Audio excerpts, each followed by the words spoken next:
And hydrocarbons are things that just have carbon and hydrogen.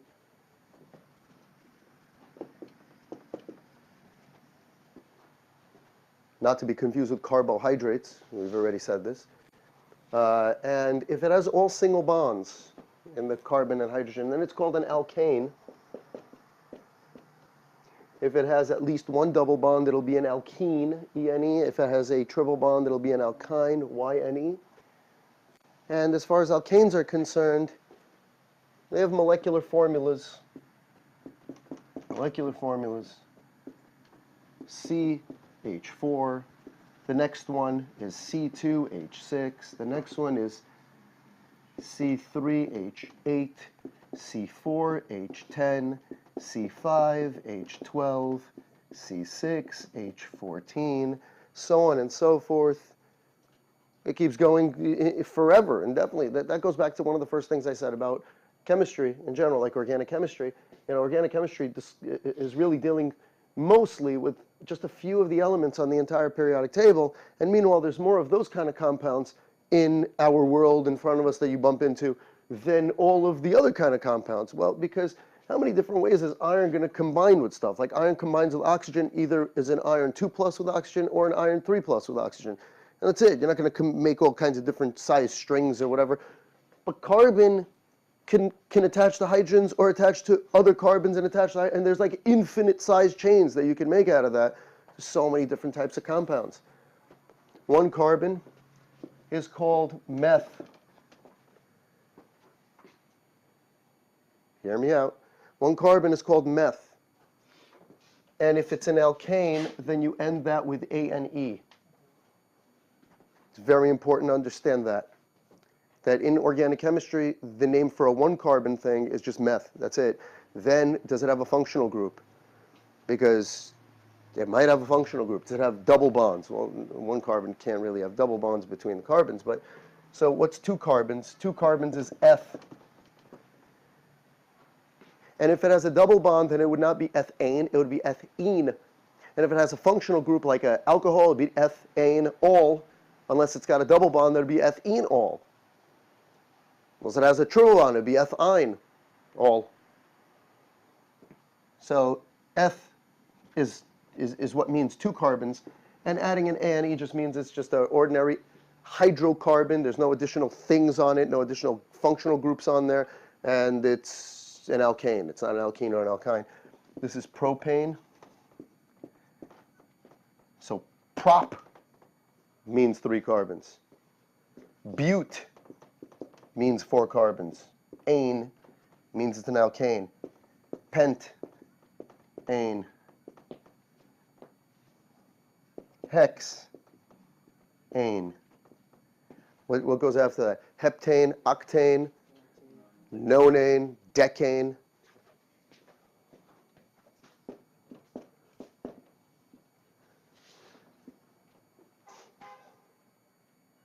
That's right, right?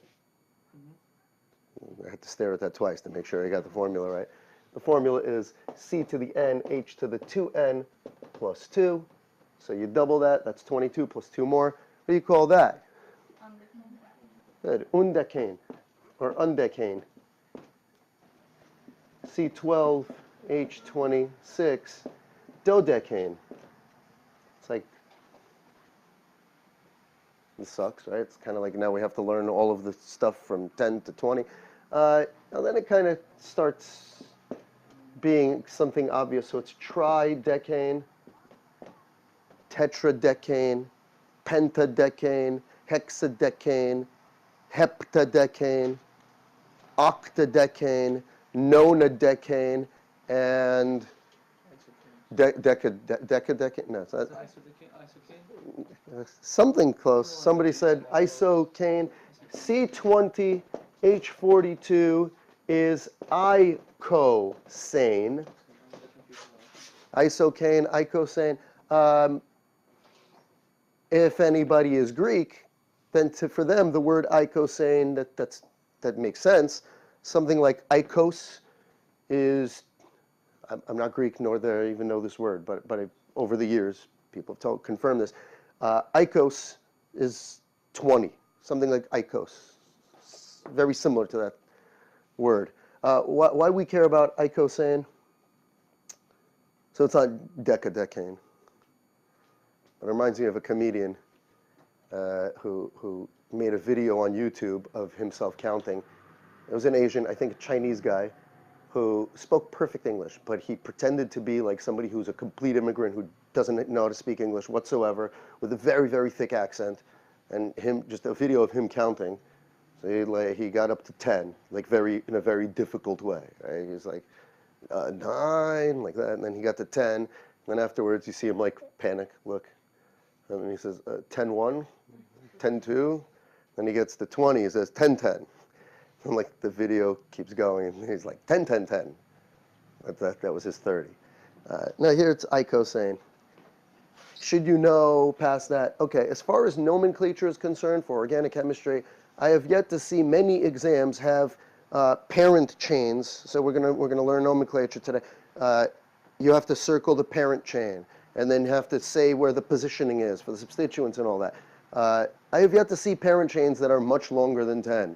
Like usually the parent chain is like 7 or 8 or 9. So like why would we need to know? Well, we want to know this one for a completely different reason. And I think you want to go pre-med.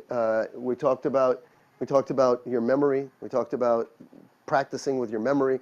At least know the first 20. I think you should know the first 20. Why this is important, why this icosane thing is important, is it'll be biologically relevant later.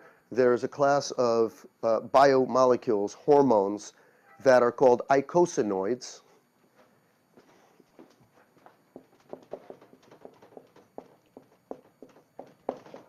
And they are derived from there's 3 main molecules here that are derived from a 20-carbon carboxylic acid, a very important fatty acid called arachidonic acid. And that arachidonic acid gets converted in various biopathways into something called a leukotriene, a thromboxane, or a prostaglandin. Anyone ever heard of any of these things? So if you have, like this has to do with blood clotting and so on. This has to do with inflammation. If you scratch yourself, you start the inflammatory response. And actually, if you take aspirin, something that all of you have synthesized, aspirin blocks the enzyme that converts arachidonic acid into prostaglandin. It's a non-steroidal anti-inflammatory drug. So you don't have to know all of this right now, but it's so much better when 2-3 semesters or in some bio class, microbio or something, you're sitting there and you get thrown definitions at you, and they're like, okay, memorize this word and this word and this word, and then memorize that they're all eicosanoids, and just help 1%. It'll help by 1%. Somewhere in the back of your mind, you remember that. Oh yeah, I know icosane. It's like not even like it's a super relevant fact for all of the things that you're learning about these. You're learning that, like prostaglandins, for example, it's different than a lot of other hormones because hormones usually are secreted by a gland and they go to some other place, but this is created at the site of damage and whatnot. Like, do you need to know that it's 20 carbons? Kind of not really. Do you know what I mean? But it'll just help you remember facts about these if you're already coming in not blind and you already know icos. You'd be that person in class, like, it means 20. Like, that's just like, really? It does? Oh, okay, that's cool.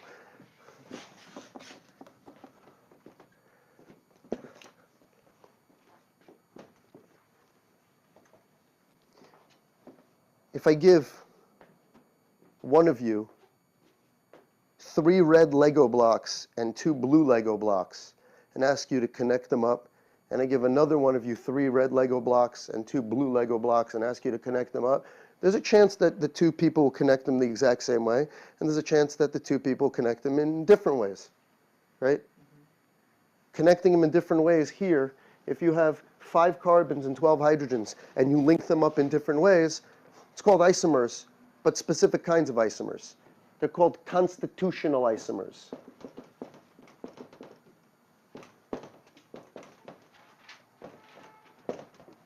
I really dislike the way that a lot of books tackle this, but it's not the problem of the book or the author. It's just that if you're going to say that you've got something called constitutional isomers, that are linkage different isomers versus something like geometric isomers that differ in spatial positioning of the atoms. A student will come back and be like, doesn't this also have differences in spatial positioning of the atoms? In fact, all isomers have some kind of spatial differences in positioning of the atoms. If they're linked differently, they're in different places in space. Right? So we're starting with this. This is the most raw definition of isomers, the one that you learned in Gen Chem. Same molecular formula, different structural formula. Right? Now there's going to be closer isomers. There's so many different. Isomers means they're the same parts, but just kind of something's different about them. And when you're talking about constitutional isomers, it's like you take the atoms and you glue them together with these bonds, you stick them together in different ways. That's constitutional isomers. That's different than later, the closest isomers can be to one another is going to be called stereoisomers, at least in my opinion. Stereoisomers, well, actually not really. Conformational isomers are, but that's a whole separate beast. I almost don't even agree that we should call conformational isomers isomers, but it's whatever. We'll talk about it. So if I have constitutional isomers, it's different ways to link stuff together. If I have stereoisomers, they're sort of linked together the same exact way, but different directions. So imagine I had like a Mr. Potato hand. Not a Mr. Potato head, but a Mr. Potato hand, right? You have like the 5 fingers and like the palm thing. And you have to stick the fingers in, right? If I put a pinky, then a ring finger, then a middle finger, then an index, and then a thumb, right? And then on a different Mr. Potato hand, I put like a pinky, then a thumb. Do you know what I mean? Like, these are going to be constitutional isomers. I'm linking them differently. But I could also link them the same way and still have a difference. I could put pinky, ring finger, middle finger, index, and thumb. And these are linked the same way, except they're going in different directions in space, and they have differences between them. For example, if I go and let's say there's let's say this door doesn't have a normal lock on it. Let's say it has some brand new digital kind of a lock that reads my handprint, right? I can use my right hand, let's say, to open that door. I would never be able to use my left hand because I could fit my fingers in the slots, but it'll read the back of my hand, not the front of my hand. Do you see what I'm saying? So like these are the same constitution. They're linked in the same way. They just have directional differences. When we talk about constitution, we're talking about the atom bond connection and not directions of things moving in space. So why chapter 3, and chapter 3, or not in every book is the same chapter 3, but almost in every course, the third thing you learn is stereochemistry. Well, stereochem becomes difficult when a student doesn't know this chapter first strongly. If you can't tell me what constitutional isomers are in a deep, meaningful way, then you're going to have problems with the next chapter, because the next chapter, stereoisomers, are things that differ in direction but have the same constitution. But if you're not perfect on constitution, how would you get to that next step? You hear what I'm saying? So we need to really, really get good with constitutional isomers. In Gen Chem, this is difficult to explain to a student. Why? Oh, just connect them differently. But we're going to have a couple of ways to make sure that our the things that we draw are connected differently. One of them is by analyzing primary, secondary, tertiary. We're going to see differences just right there. The best way to see that two compounds have the same molecular formula but are constitutional isomers is when we learn nomenclature and they have different names. If they have different names but the same formula, for example, I'm going to jump right into it right now. This has 1, 2, 3, 4, 5, 6. I don't even suggest you really copy this down. I just suggest you hear what I'm saying. This has 1, 2, 3, 4, 5, 6 carbons, and since there's no double bonds or anything exotic, it's going to have all of the same number of hydrogens as something like this that also has 6 carbons. Do you see that also? 1, 2, 3, 4, 5, 6. This is going to have the same number of carbons and hydrogens as this one. These are constitutional isomers. They both have 6 carbons and 14 hydrogens, right? One way to tell that they are linked differently is right here, there's a tertiary carbon. There is not one single tertiary carbon here. So nowhere in here is there a carbon that has 3 carbon bonds. This one has 2 of those. Do you see this? How many primaries does this have? This has one primary and one primary over here. It has two primaries. This is 1, 2, 3, 4 primary. Do you see the linkage is different? But to be absolutely sure, once we learn nomenclature, that's when we're going to know that they're constitutional isomers for sure. If they have the same formula, C6H14, C6H14, but anything about their name is different, this one's called hexane, and this one is called 2,3-dimethylbutane, right? That's obvious that they're not the same exact thing, right? So I'm going to teach you what I just showed you. There's at least two ways of determining whether they're constitutional isomers, right? Which way would you use? The one where you name it is the most precise, because name it correctly, now you see if they have different names, they're constitutional isomers, right? Problem is, that's also the longest, most tedious way of doing things, right?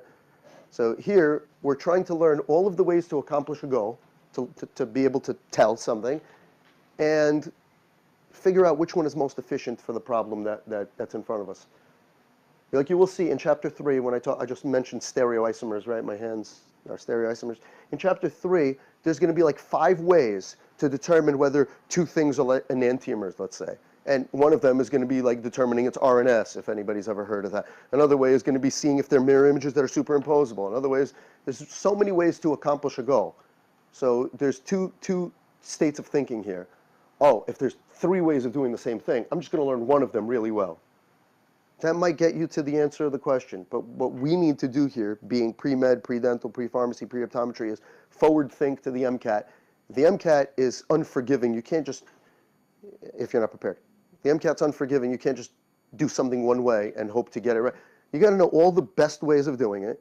And depending on the problem and the given information, way number A might be way faster than way number C. For this example, for a different example, the other way might be faster. So I hope you capture. Why am I saying this? Why am I wasting time from today's lesson? To make sure that you're, at the end of it, you're not thinking, oh, okay, I hear how he did that, but this way works better for me. You need to work on all ways, be strong on all of the ways, and then be efficient on an exam. You should never, in an orgo exam or quiz or whatever this semester, you should never run out of time. There should never be a moment where you email me or come to me and say, Professor, you know, the exam wasn't so bad, but I couldn't do the last 2 questions. You didn't give us enough time. It's nonsense. You have to, that just means you were doing inefficient things, wasting time on questions. You have to do them efficiently.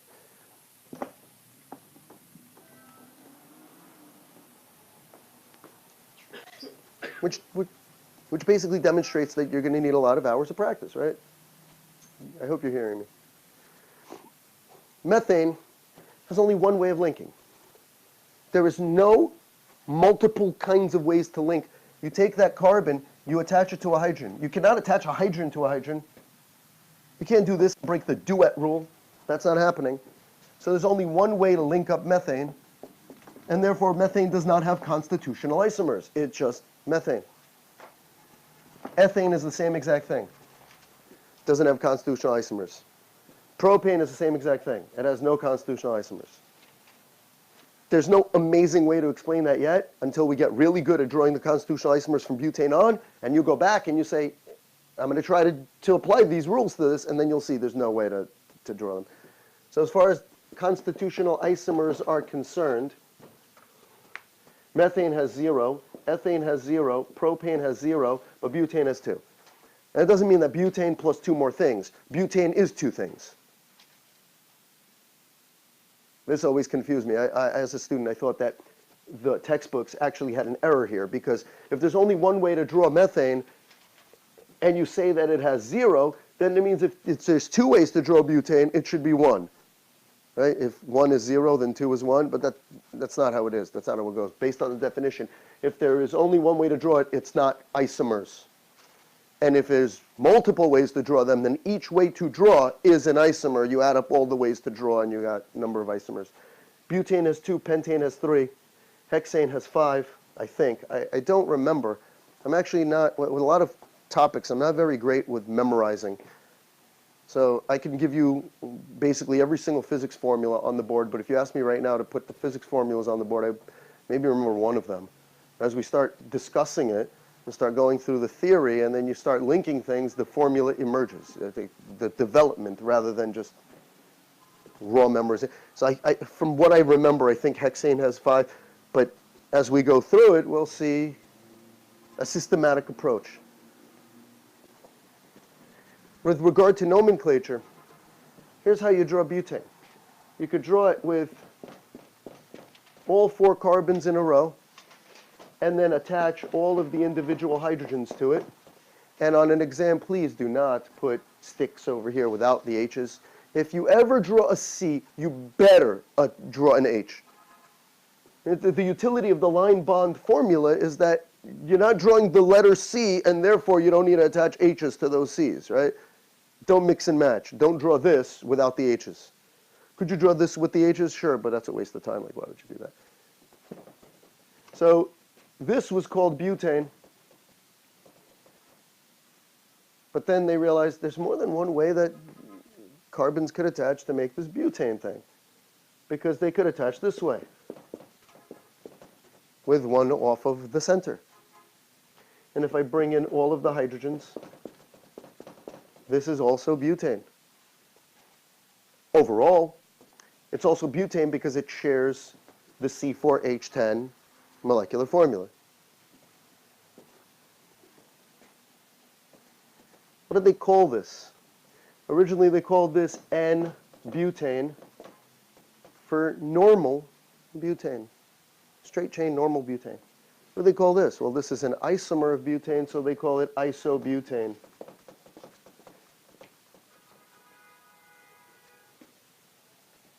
Isobutane. I'm so butane. No, that's not what it means. Anyone awake?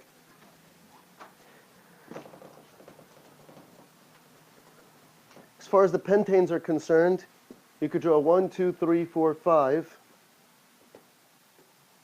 for N-pentane. Then you could draw 1, 2, 3, 4, but if it's pentane, it can't have 4 carbons, it has to have 5, so we have to put a 5th carbon. Where do you place it? So the idea is, if you place it over here on the end, it doesn't matter which direction. Like if I even do that, it's still pentane, like this N-pentane. Because this is a chain, and in the previous chapter, we learned that there is free rotation around single bonds, didn't we? Didn't we say there's not free rotation around double bonds? Because then you have to break the pi bond. But around single bonds, there's free rotation, no problem. And if there's free rotation, this chain, like a chain, like imagine a gold necklace. A gold necklace doesn't have to be like this. If you throw it in your drawer, it could twist this way, it could twist that way.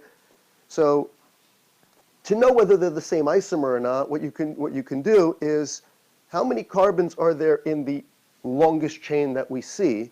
And a chain is always from an end to an end. And what's an end? It's a primary position, right? So over here, there's only 2 primary positions, right? And from this primary to this primary, it's 1, 2, 3, 4, 5 carbons. Here, there's only 2 primary positions. From this one to that one, it's 1, 2, 3, 4, 5 carbons. If that's not enough to show you that's the same exact thing, then we go further and say, what's connected? You have a primary carbon linked to a secondary, linked to a secondary, linked to a secondary, linked to a primary.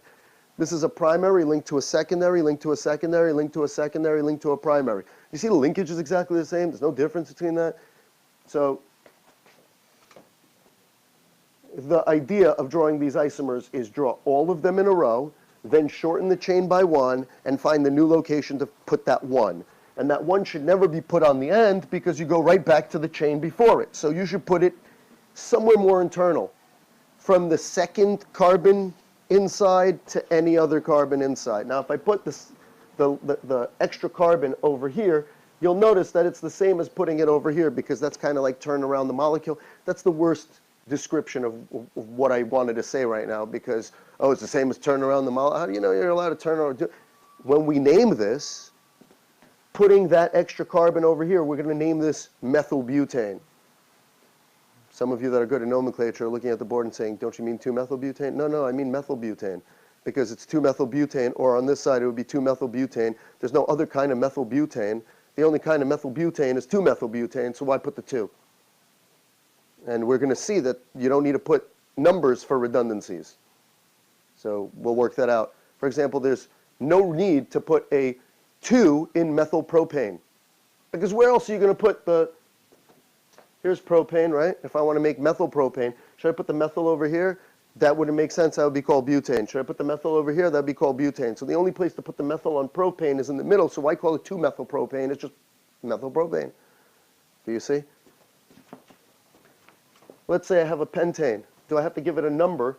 Do I have to give it a number if I want to put a methyl group somewhere?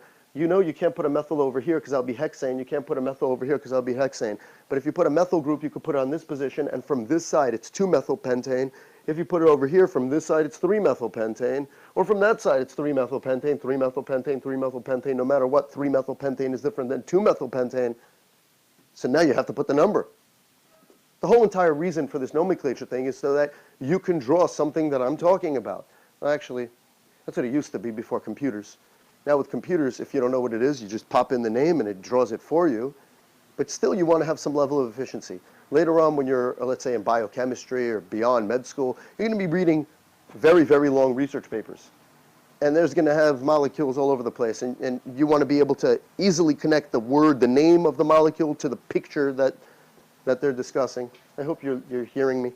So to draw these isomers of C5H12, right? You draw 5 carbons in a row. How do I know that this has all of the proper hydrogens? It does, and we'll work it out. As long as it's got 5 carbons and it doesn't have double bonds or triple bonds, as long as it's an alkane, it's going to work out C to the N, H to the 2, N plus 2. So this is definitely C5H12, and this is also C5H12. And I could have put that extra methane methyl group over here or over here. It would be 2 from this side or 2 from that side. There's only one version of this, and this one is called methyl.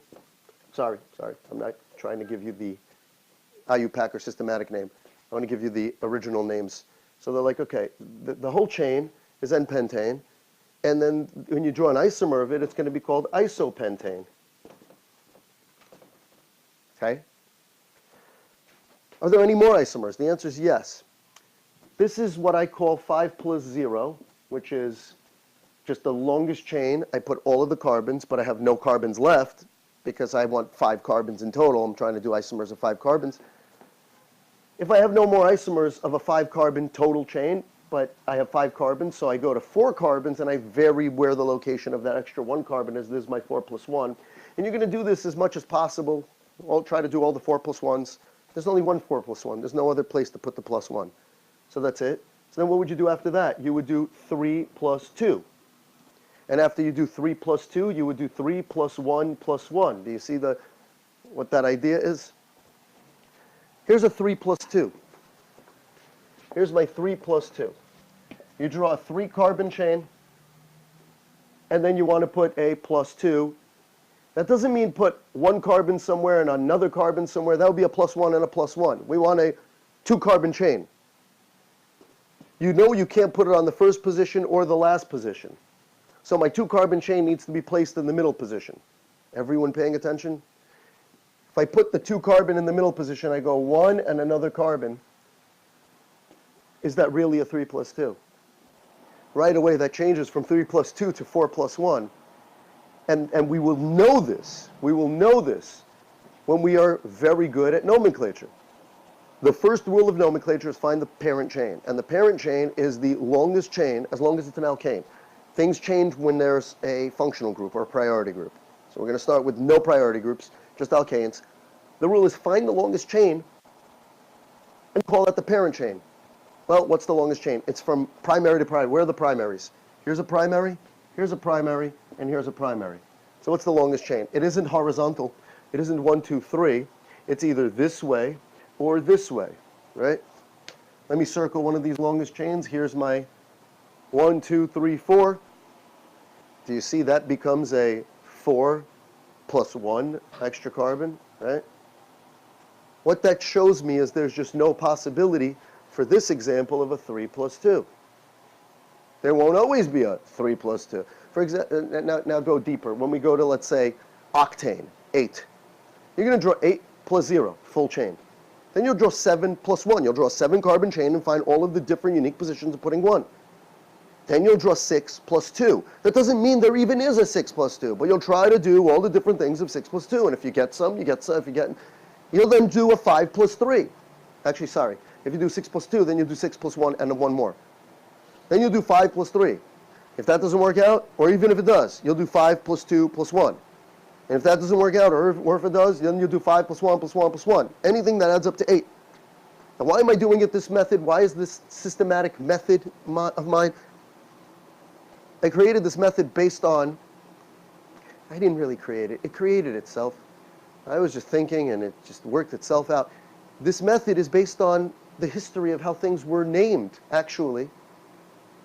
There's no 3 plus 2, but there's a 3 plus 1 plus 1. If I draw 3, and then I have to put a plus 1 and a plus 1, you can't put them at the ends. That would elongate the chain. But I could put a plus 1 in the middle and another plus 1 in the middle, and that is a definite unique compound because, look, there's a quaternary carbon, right? There are no quaternary carbons here. There's no quaternary carbons here. This has only primary and secondaries. This has primaries, a secondary, and a tertiary. This has only primary and quaternary. There's no secondary or tertiary. You see the linkages are totally different. And you know what they named this? They named this one Neopentane.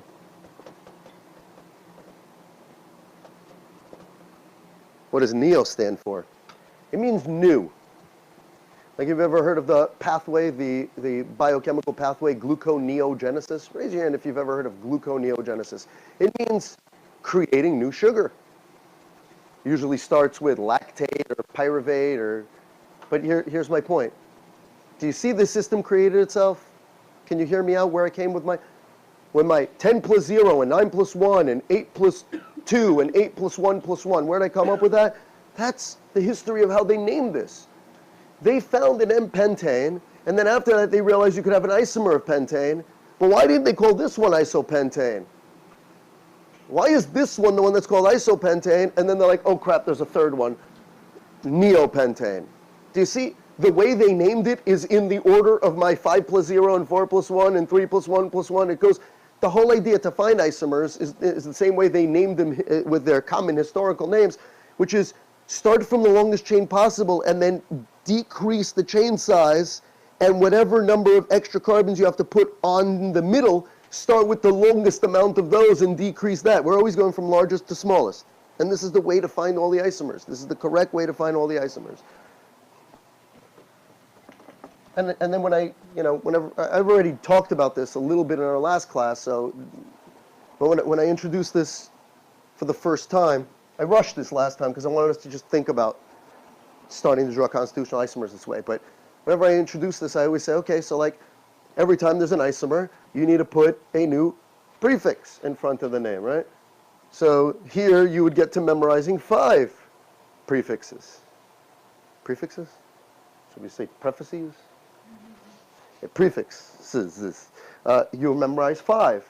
And then when you go to a 7-carbon thing, you'd memorize way more. And when you go to icosane, you get to memorize 100,000 to maybe more.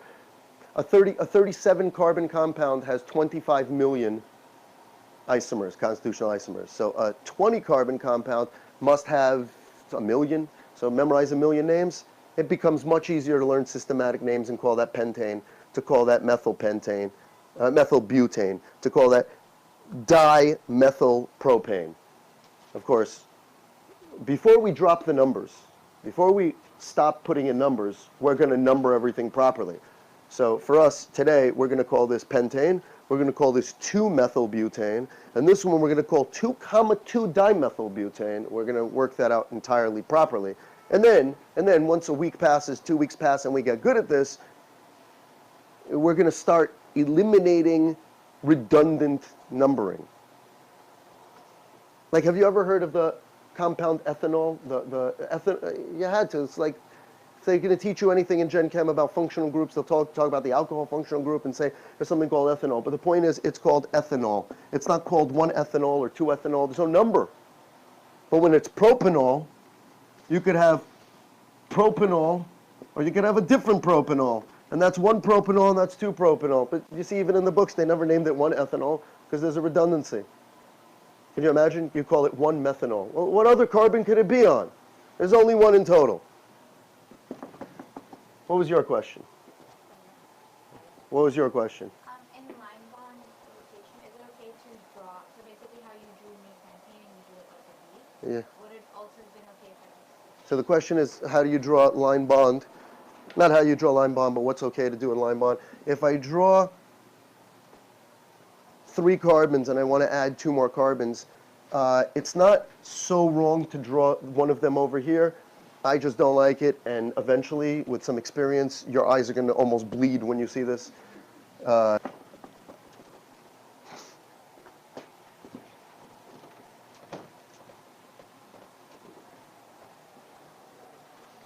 So how do you go to 6 or 7? Let's jump right into 7. You know what? Screw it. Let's go to 8. Let's go to C8, C8H18. What is C8H18? It's octane. What is octane? It's gasoline, sort of. I mean, it is gasoline, but you don't just get octane when you go to the pump and fill up your car with octane. You ever hear, like, anyone have a car? You go to the pump and there's an octane rating, like 89 or 91 or whatever. That's an octane rating. And that has to do with how many branched or unbranched octane and other alkanes are in there. We'll discuss engine knocking and chain branching at the end of this. Well, one thing I should have mentioned, that where this is going, this, and this are all these are all isomers of pentane. But because they are connected differently, they're actually going to end up having different stabilities and different properties. One of these are more stable than the others. One of these are less stable than all 3. So one of these is the most stable, one of these is the least stable. One of these has the highest boiling point, one of these has the lowest boiling point. And we're going to need to include intermolecular forces in this discussion, so there is this section at the end of this chapter that discusses intermolecular forces, and it's very poorly done. Not really, like I'm not trying to badmouth the book. It's poorly done from somebody who has no experience, and it's expected that you remember intermolecular forces from Chem 1 and Chem 2, but my experience is that a lot of people that came out of Chem 1 and Chem 2, either their professor didn't focus so much on dipole-dipole, ion-dipole, ion-ion, dispersion forces, right? Because there's 7 of them.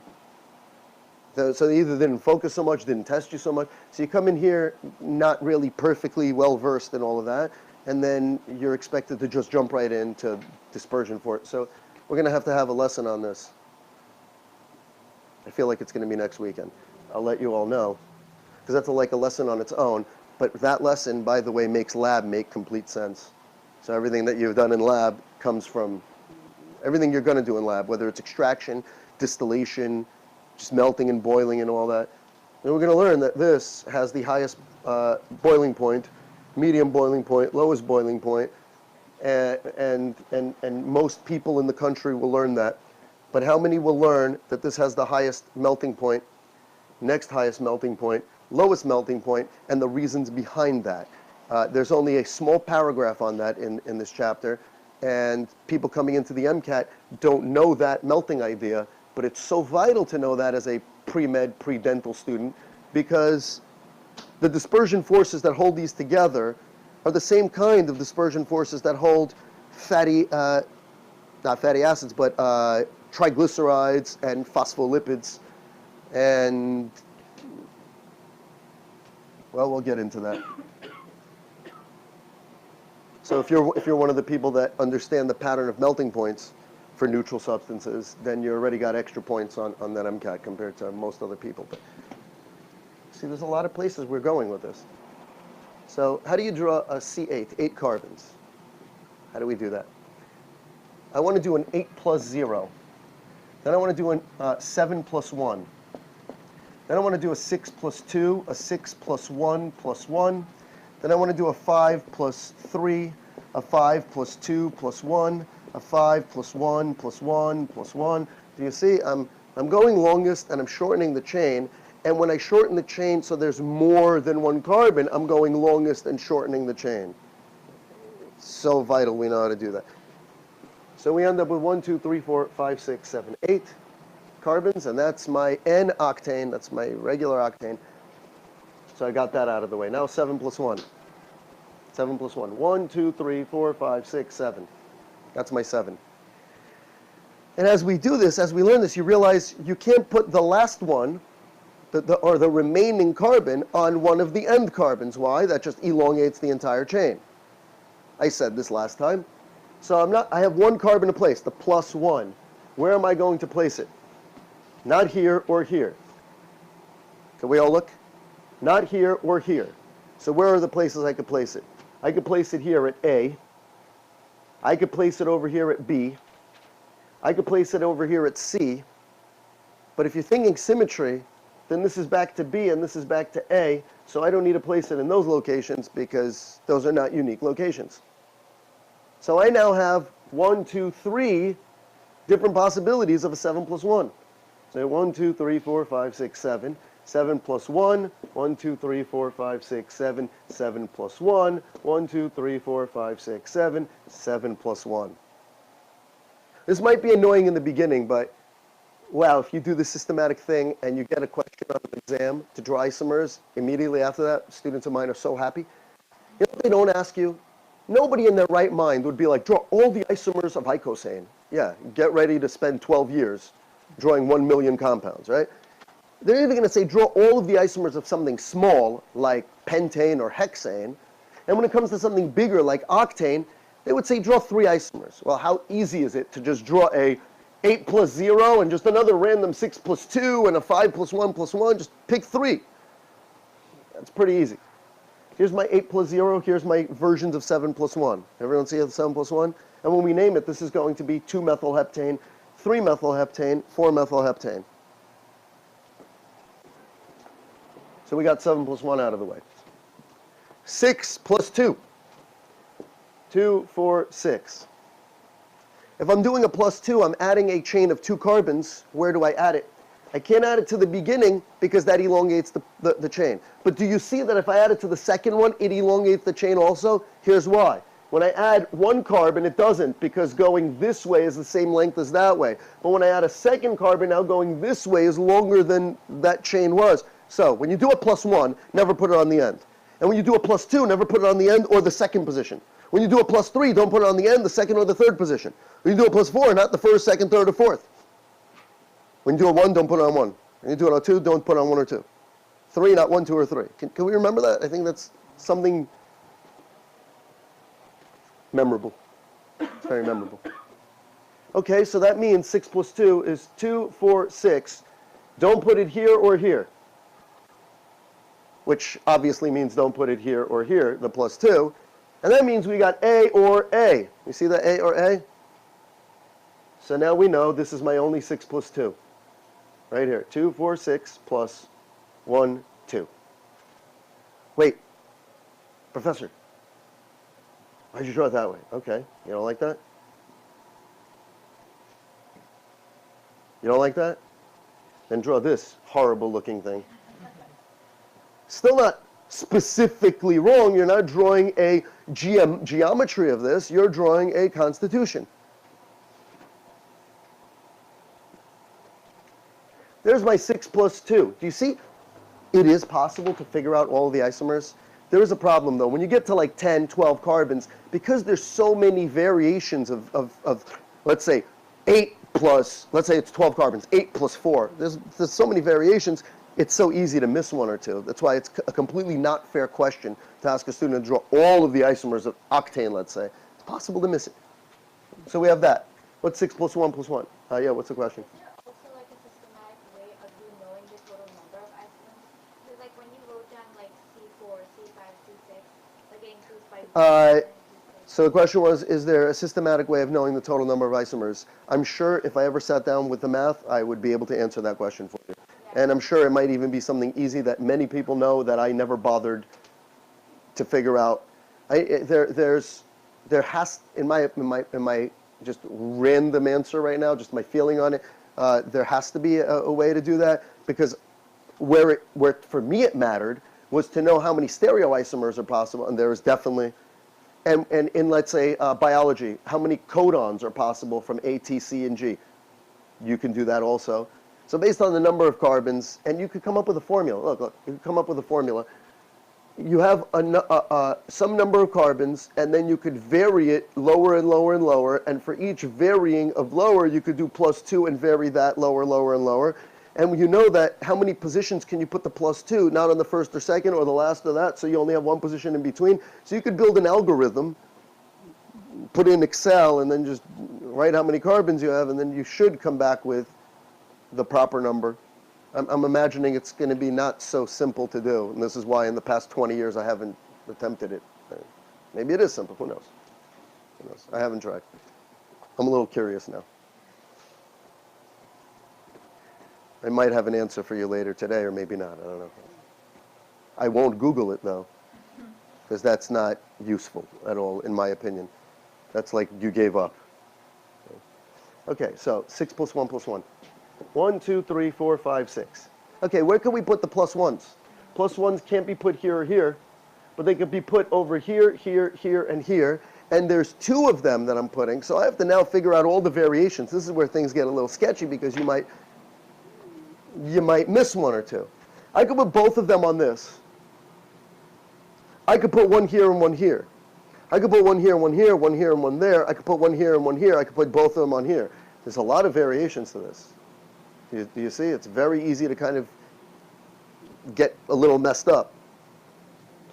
A, B, C, and D. I could put both on A and both on B, right? Shouldn't I call it A, B, B, A? When I'm putting both on a position, then I'm looking at it as A, B, B, A. When I'm putting individuals, I'm looking at it as an A, B, C, D. Because I could put one on A and another one on B, one on A and one on C, one on A and one on D, one on B, one on C, right? That's unique. But if I look at putting both of them, then I should look at it this way, because there is symmetry left to right, so this is the same position as that, and that's the same position as that, when you're only putting groups on that position, right? This is a place where things get difficult, and only after, I wouldn't say it gets so difficult. It's difficult to see the first time you're doing this, and you get nervous, and if you get nervous, that's really what kills you, because the second you get a little bit nervous, a lot of things go out the window. This is true for all scientists, not just you. For example, the single best work that has ever been written in science is Isaac Newton's Principia, right? Where he basically, in that one book, one paper, something in between a paper and a book, it's a book, he discovered physics. He created classical mechanics. He created physics. Now, there was a problem with him creating physics. The math wasn't really good enough at the time to create physics. So what he did was he created calculus so that he could create physics. Can you imagine? And all you have to do is remember something, right? If you read the whole entire thing, there's no mention of his religion at all through this entire work. Not one little inkling of religion at all. He has everything down, all the mathematics incredibly perfectly. But then he's got a problem at the end. He starts thinking about what was the work? It was about planetary motion. So he's describing how the sun is in the middle and how the planets are revolving. He actually figured out all the mathematics from this based on like a bet or like a rivalry. There was another famous scientist that was alive at the time, Hooke, and they kind of met at a party or something like that, or they knew each other. And Hooke told him that he already worked out the formulas for planetary motion. And he asked Hooke, he's like, where are the formulas? I would love to see them. And Hooke's like, I left them at home. Like, that's how the story goes, which he lied. He never. So Newton went home and worked out for the next year calculus followed by physics. He invented calculus and physics. And his work is incredible. Like, it's just the cleanest. But then at the end, he's got a problem. That he started thinking about, hold on. It makes sense when you have like the sun and the earth, let's say, moving around. There's attractive forces, there's velocities, there's angular momentums, tangential velocities, so on and so forth. But there's a problem when there's other planets, because now you've got attractive and repulsive and all kinds of forces between all of them. And when you think about this all together, just logically thinking, the planets, after a few spins, would just all get sucked into the sun, and that would be the end of that. But we know that it hasn't been a few years of the existence of our solar system. It's been, let's say, 4.5 billion years for Earth and more, right, for the solar system. So he couldn't imagine, there's a point to what I'm saying, he couldn't imagine how it's all still kept together. It overwhelmed him for a second to start thinking about the math that could go into all of the, because think about it, if you're just thinking about the Earth versus the sun and how it's going around, it should have roughly the same distance as it goes around that orbit, so you just have to figure out like distance and forces. But then when you put in other planets, as they go around, they vary their distances, so to go through all of the different kinds of like distances moment to moment, that kind of could make your brain explode. So at the end of his work, at the end of Principia, he writes, how it all comes together and stays this way just can only be by the grace of God. It's like he never invoked God at all. He never no mention of God through the entire work, but suddenly the grace of God is just what lets it be, and you can't figure it out as a human. Do not get upset when I mention that this is almost like a cop-out, because if you're a religious person, you could say, by the grace of God, everything happens, but how do we even know any of the formulas? So like, we're given a brain, and by the grace of God, we could perhaps figure out the next formula. But you see, he got nervous, so he just closed off his entire, like, trying to figure out what the answer is, and just said, it's God, and human can't know it. Years later come a lot of mathematicians, and they say, okay, grace of God, he's right, everything's by the grace of God, but let's see if a human can tackle this problem. And they write like a 5-book encyclopedia on various sums and series and whatnot, and come up with something called perturbation theory, and solve it. And if you look at the math that they've done in those 5 encyclopedias, none of that math is anywhere near the level of the genius of Newton. Like, they spent years and years and years doing this. If Newton didn't just say, oh, I'm going to put God in front of it, I'm going to say, just God did this and we can't know it. If he didn't get nervous at this moment, or worried that he couldn't find an answer, he would have probably spent another month, like based on how much he's already done, he would have spent another month, and instead of doing it in 5 books, he'd probably do it on like 20 pages, I'm imagining, because his math was so much more elegant than any of that. What's this discussion about? Number one, it's an important little history lesson. I hope you're listening. I've had so many students come to me after the MCAT, DAT, PCAT, ONT and say, holy crap, remember when you talked about prions that one time, randomly for no reason? That was a whole verbal section on my exam. I got into dental school because of this, right? So hopefully you're listening. I'm not giving you random examples. But the other part is that if you get nervous and get worried, that's it. It stops any ability for you to do well. It just like blocks you. The best of all of our scientists ever got blocked by that same thing. Do you know what I mean? So like, me and you are nowhere at their level, so we got to try to not be blocked by these. Second, you get worried, did I get every single isomer? So don't worry about did I get every single isomer. Just practice it, and you get better and better. 6 plus 1 plus 1. How many of them are there? It could be on the second and second. It could be on the second and third.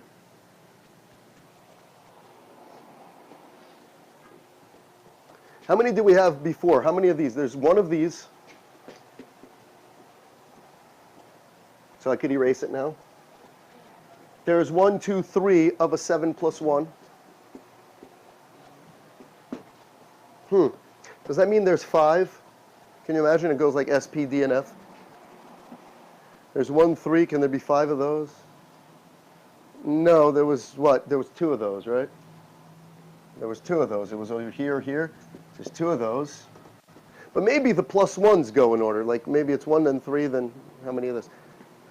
So you got both on this. That's the same as both on that. Then you could do both on this. That's the way I should have done it, by the way. If we're going from largest to smallest, here's a systematic way to do this. If we're going from largest to smallest, then we should also go from same position to varying positions. So if I do 6 plus 1 plus 1, I'll do a plus 1 on the same place. and +1 on the same place, and I ran out of +1 on the same place, so now I'm going to go with +1s on different places. First and second, I mean, it's not the first carbon in the chain, it's just the first position I could place it on. First and second, first and third, first and fourth, second and third.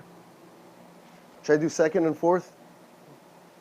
If I do second and fourth, that's the same as first and third from the other direction.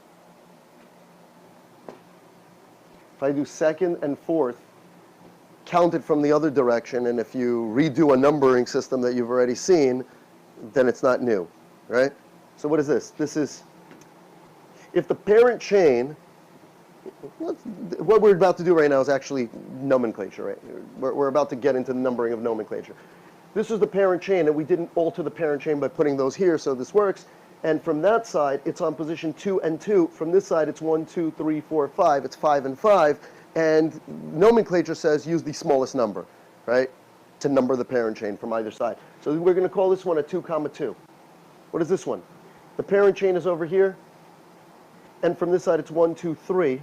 From this side it's 1, 2, 3, 4. So 3 is better. It's 3, 3. Again, you're using the lowest numbers. And this is how you're not going to redo it, because if I drew this and I put this over here and here, it's not 1, 2, 3, 4, 5, 5. From this side, it's 2, 2, and 2, 2 is 2, 2. You see, that's the same exact thing. Okay, so we got a 2, 2, a 3, 3. What is this? This is a 2, 3. If we have this parent chain. What is this? If this is a parent chain, this is a 2, 4. How do I know it's a 2, 4? Because go from the other side. It's 1, 2, 3, 4, 5. It's a 3, 5 or a 2, 4. Go with 2, 4. Lower numbers. How about this? What is this? 1, 2, 3, 4. There's a 2, 4 from this side, or a 1, 2, 3, 4, 5. A 3, 5 from this side. We're going to number from this side and call it a 2, 4. 2, 4 is 2, 4. That's not new. That's not unique. What about this? Parent chain. This is 2, 3, 4, 5. There's a 2, 5. From the other side, it's 2, 5. 2, 5, 2, 5. That is unique because 2, 3, 2, 4, 2, 5. What is this? This is 3, 4, or 3, 4. I don't know. I think I got all of them. I'm not sure. There's 6 of them. That's rough. I don't see a formula right off the bat, but what was the question? There's only one? Maybe. Again, thank you for... Let's try this out again. 6 plus 2. So you can't put it here. Yeah, you can't put it here. You can't put it here. You can't, and that, not here or here. And the reason I wrote 2 is because, see, there's 2 carbons in the middle. But that was wrong. I should have drawn it out. This would be the same as this because it's 3 from this side or 3 from this side. So you're absolutely right. There's only one. 6 plus 2. Absolutely. Thank you for pointing that out. So we got an 8 plus 0, a 7 plus 1, a 6 plus 2, a 6 plus 1 plus 1, 5 plus 3. There comes a point where you realize you could stop. Certain ones that you can eliminate right off the bat. Look, 5 plus 3, 1, 2, 3, 4, 5. If it's plus 3, you can't put it on the first, second, or third, but this only has first, second, and third from both sides. 1, 2, and 3, or 1, 2, and 3, so you can't do a 5 plus 3. 5 plus 2 plus 1. Look how easy it is when you learn that rule that you can't put it here, here, here. The plus 2, where can it go? It can't go on the first or second. It can't go on the first or second. So the only place the plus 2 can go is over here on the third position, right? And then where can the plus 1 go? One of 2 places. Either here or here. Because here is the same as here, right? Everyone see this? I hope you're liking this. This is like a very organized, smooth way of doing this. So put the 1 over here or the 1 over here. There's 2 ways to do a 5 plus 2 plus 1, right? How about a 5 plus 1 plus 1? Well, the plus 1s you could put anywhere besides these positions. So you could put it here, here, and here. I could put both on the first, and then there is, that's the same as putting both on there, right? Do you see this? Putting both on this, I said first, but the first allowable position. Putting both on this first allowable position is like the putting both on this position right here. Notice, so I could draw that, or I could draw this. This is the only 2 places, really, that are unique for a 5 plus 2, And then I'm going to drop in the +1. For this one, where can I put the +1? On here or here. So there's two of these. And for this one, a +1 is here, which is the same as here. Do you see that? See how that worked out nicely? Like, it's a good way to do this. So there's two versions of 5 + 2 + 1 like this, and one version of 5 + 2 + 1 like this, so there's three altogether. Everyone see it?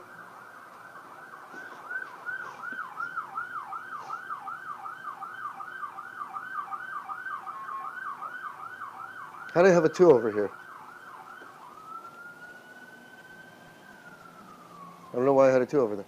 5 + 2 + 1. There's 2 over here, or I could put 2 over here. And this one could have a +1 and +1. That's two different things. And this could have another +1, so that's 3 total, right? This should have 3 total. And then we have a 5 + 1. Oh, yeah, I told you, my brain's not working. That's not a 5 + 2 + 1. Confused myself. It's a 5 + 1 + 1 + 1. I just put both +1s on the same place. Very easy to lose your own self. Okay, we are in the correct location. So there's 3 of these. Okay, good. Brain's back for temporarily. Okay, what else? Could we do a 4+? Could we do a 4+? If it's going to be 8 altogether, it's going to be 4 + 4, or 4 + 3 + 1, or 4 + 2 + 1 + 1, or 4 + 1 + 1 + 1 + 1. Annoying. 1, 2, 3, 4. You definitely can't do a 4 + 4.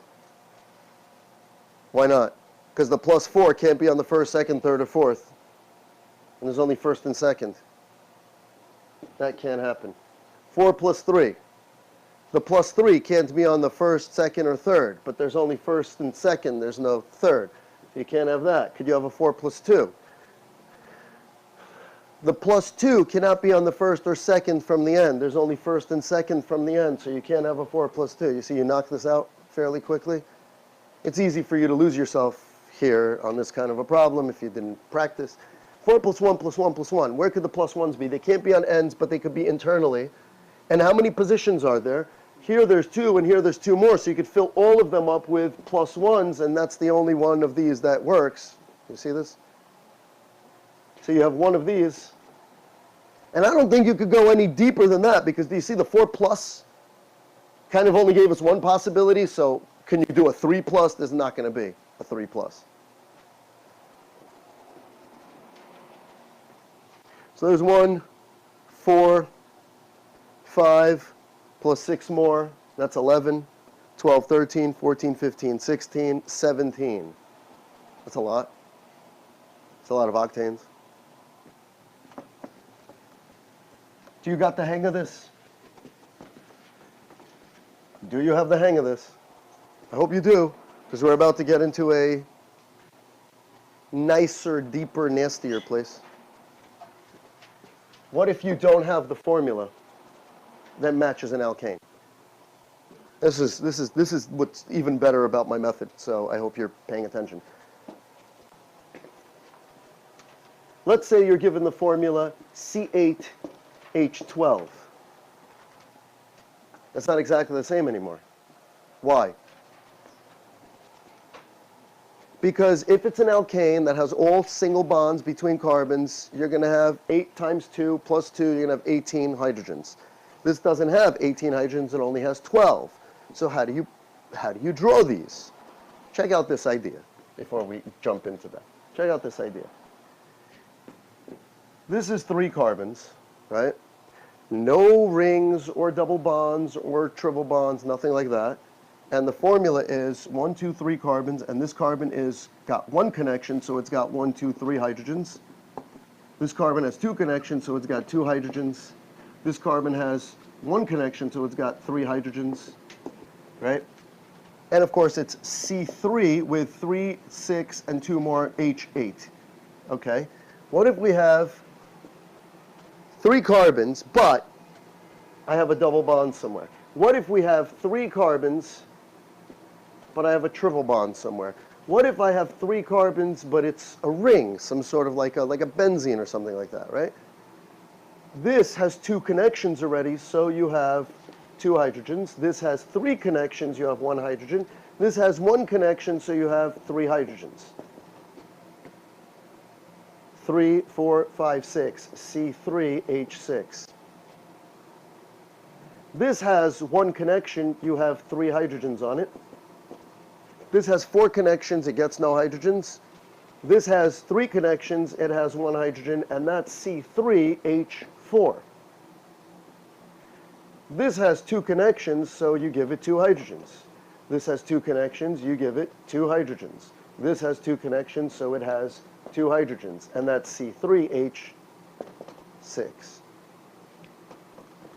If you had this compound right here, if this was in the molecular model, you know, like you played with in Gen Chem, with the ball, the black ball is carbon with 4 spheres, white ball, 4 holes, white sphere is hydrogen with 1 hole, red sphere is oxygen with 2 holes, so on and so forth. If you connected this up with 3 carbons and all the hydrogens, and then I said take that and transform it into this, what you would need to do is remove a hydrogen, and stick an extra stick between those carbons. So any pi bond is missing 2 hydrogens. If a compound has a pi bond, it's missing 2 hydrogens. And look, how many pi bonds does this compound have? 2. And if each pi bond misses 2 hydrogens, how much does 2 pi bonds miss? 4 hydrogens. So compared to C3H8, this is missing 4 hydrogens. But it's not just the pi bonds. And notice it's pi bond, they said, not double bonds. Pi bonds. How about this one? How about this one? This is a ring. If I gave you this and asked you to transform it into that last ring thing, you would need to connect the primary carbon to the other primary carbon to have no primary carbons. And that means you would need to remove this hydrogen, and link them together. So a ring also necessitates the removal of 2 hydrogens. So if you've got a pi bond or a ring, you have a deficiency in hydrogens. You have missing hydrogens. 2 hydrogens per artifact. What's an artifact? A pi bond or a ring. For any pi bond or ring, there will be 2 hydrogens missing per each one of those things in the compound. For example, how many hydrogens, are you paying attention? Are everyone paying attention right now? I don't want you counting anything. I want you to just use what I said and tell me how many hydrogens are missing for benzene. You sure you're counting everything? 8. We've got 1, 2, 3 pi bonds, but the whole thing is a ring, so that's 4. 4 things in total, and the things we're counting, the artifacts, the things we're counting are rings and pi bonds. Is it true? This has 1, 2, 3, 4, 5, 6 carbons, C6. If it was an alkane, how many hydrogens should it have? 14. Times 2 plus 2, it should be H14. How many does it have? Benzene is C6H. This has 3 connections, so it has 1 hydrogen. In fact, each carbon has 3 connections, so it has 1 hydrogen. So it's C6H6. What's the difference between 14 and 6? The answer is 8. Right? This is going to be very, very useful in a second. Very useful. So now I have to expand what we have learned for the past hour. I have to expand what we have learned. Actually, for more than an hour. We're going to be here a little late. Not too late, I promise. What did we learn? If I draw C7H16, right, and ask you to draw the constitutional isomers, you start with 7 plus 0 and 6 plus 1 and 5 plus 2 and 5 plus 1 plus 1. There's something you do before that. Before you start drawing anything, you compute the HDI. You calculate the hydrogen deficiency index. Let's remember that every time you have a pi bond or a ring, 2 hydrogens go missing. So it's safe to say when you look at a formula, if there's missing hydrogens, that means you have a pi bond or a ring, or some combination of the 2. And you're about to see how incredibly, amazingly useful this is. With 7 carbons, how many hydrogens are expected? Ignore what you see. With 7 carbons, it's times, for the alkane, how many? Times 2 plus 2 is 16. And you have 16, there's nothing missing. Which means you just do what we learned, 7 plus 0, 6 plus 1, and no pi bonds, no rings. And as long as you draw it, look, I don't have to count hydrogens to make sure I'm right over here. I go 1, 2, 3, 4, 5, 6, 7. And I know I got one of the isomers there. I don't need to count how many hydrogens there are because I know that it's an alkane, it's going to match the formula. You don't trust me? Then you go, this has 3 hydrogens. This has 3 hydrogens. This has 1 because it's tertiary. This has 3 hydrogens, this has 3 hydrogens, this has 3 hydrogens, and that has none. 3, 6, 9, 12, 15, 16. It will always work. On the other hand, what if you saw this? C5h12. What is the hydrogen deficiency? So again, you cover this up and you say, with 7 carbons, there should be 16 hydrogens. Times 2 plus 2, 16 hydrogens. How many are there? 12. So how many went missing? 4. Now every time 2 go missing, there's one of those artifacts, a pi bond or a ring. Every time 2 go missing. But now there's 4 missing, so there's 2 things that this thing has. And it's going to be a combination of pi bonds and rings. You could draw all isomers of this that have either 2 rings or, this is an or, 1 ring plus 1 pi bond, or 2 pi bonds. That's where we begin. Are we okay on this? Now, if we want a better mathematical way of doing this, the HDI, this is so important, by the way. At the end of this semester, we're going to be learning NMR, NIR and mass spec. We're going to be doing various spectroscopy techniques. And NMR, step 1 is for any of those techniques, actually. Step 1 is to calculate the HDI. So we knock that out right away. Like it'll be no problem. HDI, this stands for Hydrogen Deficiency Index. And all it is figuring out how many hydrogens are missing and dividing by 2. Because if you take the missing hydrogens and divide by 2, that's how many pi bonds rings that you have, right? Since each pi bond ring is a 2. So the cleanest, without even a formula, what should be in your brain is number of H's expected if it's an alkane minus the actual number of H's. You with that? Divided by 2. That's the understanding behind this. But of course, if you want a clean formula, then it's going to be, how do you get the number of hydrogens expected? It's going to be 2 times the number of carbons plus 2. That's the number of hydrogens expected. From this, minus the number of hydrogens. And divide this whole thing by 2. This doesn't work in all cases. This unfortunately cannot be done in all cases. It could be done in all cases of hydrocarbons. This formula is missing something when you have other elements present. So here is what you could use this calculation for an HDI for. And if you go online, by the way, if you Google this, you could find the full formula for calculating the HDI for any kind of compound. I suggest you don't do that. I suggest you get good with what we can do right now and then expand on it, refine. You know what I mean? You can't learn the rule and the exception at the same time. Learn the rule, figure out why it's an exception later. So this formula will work for carbons, compounds with carbon, hydrogen, and can have chalcogens. I don't remember how to spell this. Yeah, my brain just went blank. Chalcogen, what's a chalcogen? It's, so you know this is the noble gases, right? The column right before that is the halogens, right? The column before that with oxygen is called the chalcogens. And I completely blanked on how to spell. Is it like a CA or a CHA? Or I don't remember, so I'm not even going to bother. Do you? Yeah, it's, my brain is blanking right now, whether it's CHACH or CHAC or CACH, and let's just, can have oxygen column.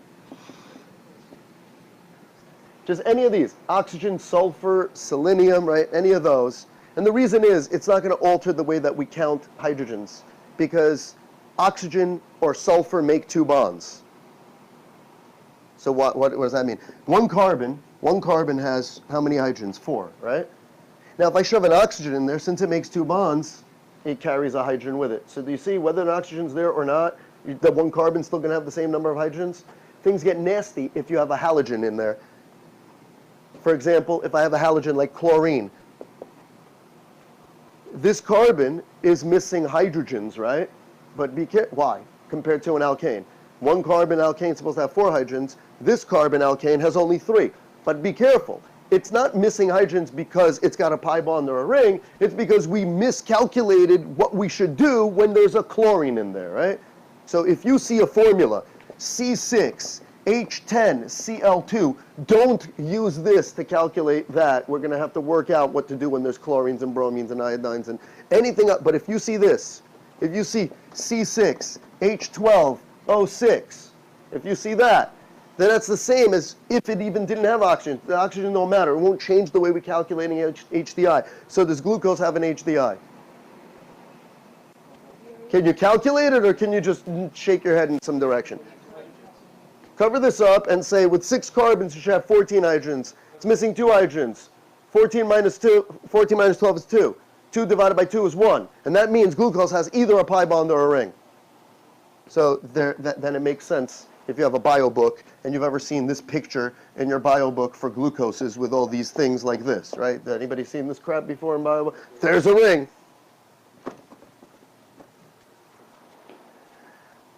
So this works for those. Now I'll just show you one quick example because I want to go into nomenclature.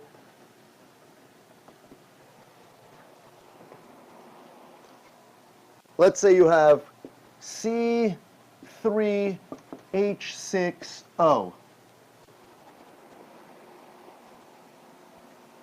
Let's do 2 examples. Let's start with C5H10.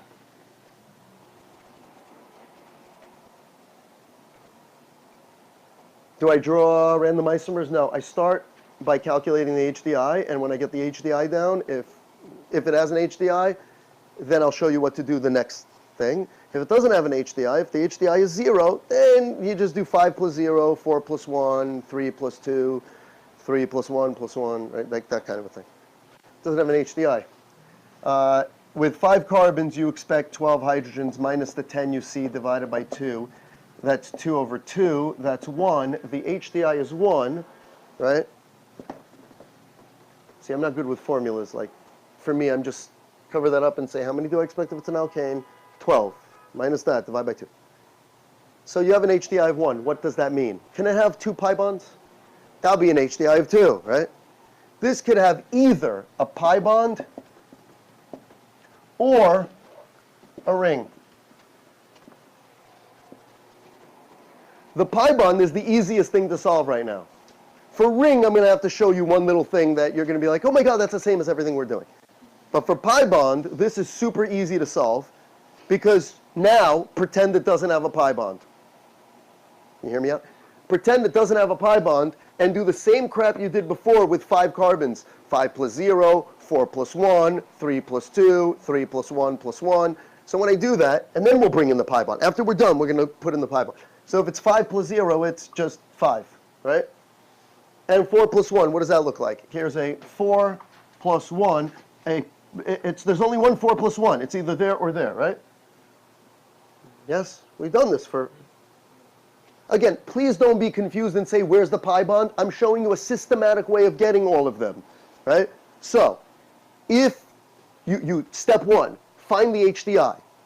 Step 2, if there is an HDI, figure out the combinations of what it could be. Like if there's an HDI of 3, then it could be 3 pi bonds, or 3 rings, or 2 pi bonds in a ring, or 2 rings and a pi bond, all those combinations, right? You write them out. In this case, the HDI was 1, so it's either 1 pi bond or 1 ring. So I separate or put separate papers, and on one paper I write pi bond. Now here's how you deal with the pi bond scenario. You pretend there's no pi bond, and you just draw the variations of 5 carbon chains. That's step 1. So you draw a 5 plus 0, you draw a 4 plus 1, and then you draw a 3 plus 1 plus 1, because we know there's no such thing as 3 plus 2.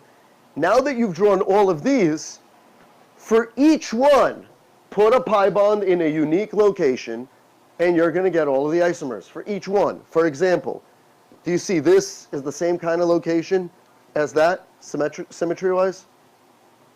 But do you see this is different than this? So this is the same as this, and this is the same as this, but that's different from that, right? So you have 1 compound with a pi bond,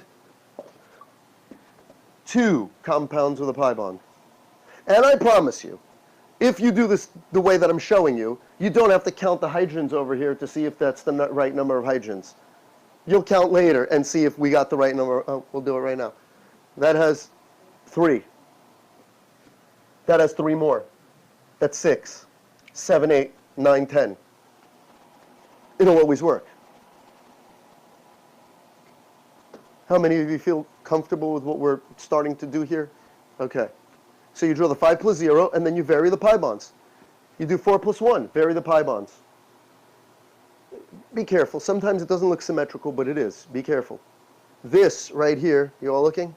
This right here is a symmetrical position to this right here. It might not look like it because, like, that's pointing up and that's this way, but realize there's free rotation over here, so this group could also be pointing in that direction. So think about it from just carbon connections. We're starting at a carbon, we're going to the next carbon, we go to another carbon, and you could go either right or left, you could go in any of those pathways, and you only get to 1 carbon from that position. You see how it's a symmetrical position? So the point is, this is a unique pi bond location, but drawing this is not a unique, that's the same thing. Rotate it and it's the same exact thing. Nomenclature will help here. But that's a unique position. This is a unique position. Do you see it? That's a unique position. Everyone see why that's so? And this we could cross out. Why could we cross this out? Because the second you put 5 bonds on carbon, the universe disappears. So we forget that.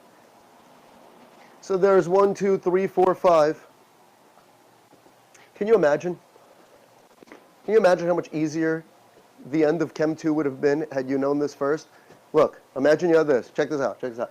They said C10, H20, draw 3 isomers of this. And you're like freaking out trying to link things up. But watch.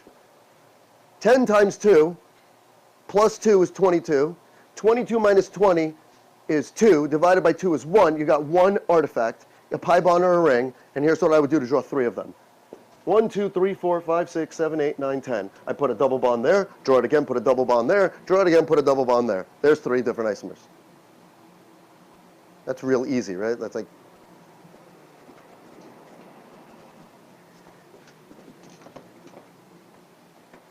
Did I ever do a Chem 2 group? Yeah, actually, 2 years ago was the one and only time I had time and did a Chem 2 group. Those kids are catching 520s like no problem on the MCAT. It's contagious. How do you do this? How do you do the ring? It's the same theory. Check this out. It's the same theory. I want to make a ring using all the atoms that can do multiple bonds. You're here with me? What are the atoms that can make multiple bonds? Not the hydrogens. Hydrogens only make 1 connection, right? So in this case, it's carbon that can make multiple covalent linkages. I want to make a ring out of them, and I will start from the biggest and work my way down. Just like I do a 7 and then a 6 and then a 5 and the 4. Here I'm going to start from the largest ring and work my way down. The largest ring is all 5. So I draw 5 plus 0. This is 5 plus 0. Then I go 4 plus 1. Plus 1? Where do I put the plus 1? Here, here, here, or here. It doesn't matter. There's my 4 plus 1. Then I'm going to go what? Look, when I put here, here, here, or here, it's the same plus 1. So what am I going to do after 4 plus 1? 3 plus 2. Can I do a 3 plus 2? Hold on. There's 3. And can I do a +2? Isn't that legal? That should be legal. Why is that not legal? That is a 3-membered ring +2. That's different than a 3-membered chain. I'm not elongating the chain. It's a ring, so you can put any size chain you want on the ring. That's legal. 3 + 2. Be clear, we couldn't do a 3 + 2 like this because it made the chain longer, but this doesn't make a chain. It's still a 3-membered ring. So this is a unique constitution. After 3 + 2, we could do 3 + 1 + 1. We could put 3 + 1 + 1 on the same carbon.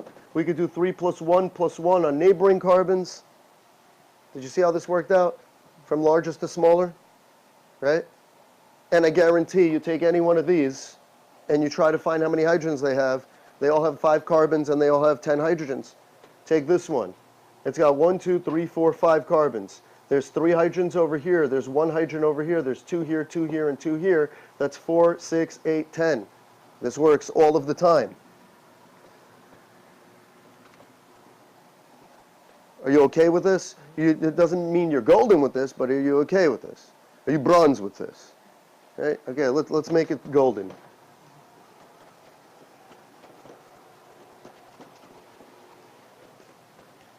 C5h12.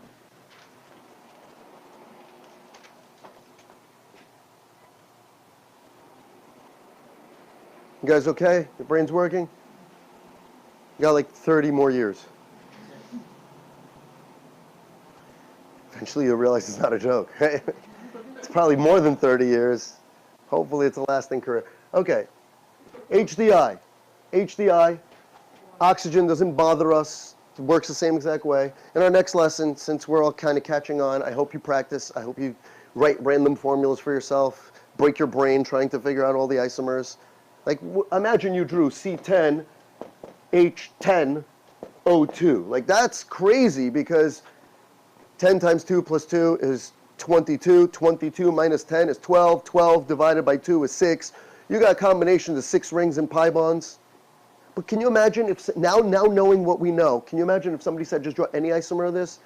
So I will start with this. Benzene has 6 carbons and 3 double bonds. And if you think about that, that's taking care of 6 and an HDI of 4 all in one piece, right? This has 10 carbons, so it's more than enough to make a benzene, right? And this has an HDI of 6. So we could have an HDI of 4 plus more, right? So I have 6. I have 4 more carbons. I don't know, I'll put one here, another one here. Who knows? Put one there, put one here, right? Now I've taken care of all the carbons. Put some oxygens in. I could put them on the benzene, I could put them elsewhere. I don't know, I'll put an oxygen over here and an oxygen over here randomly.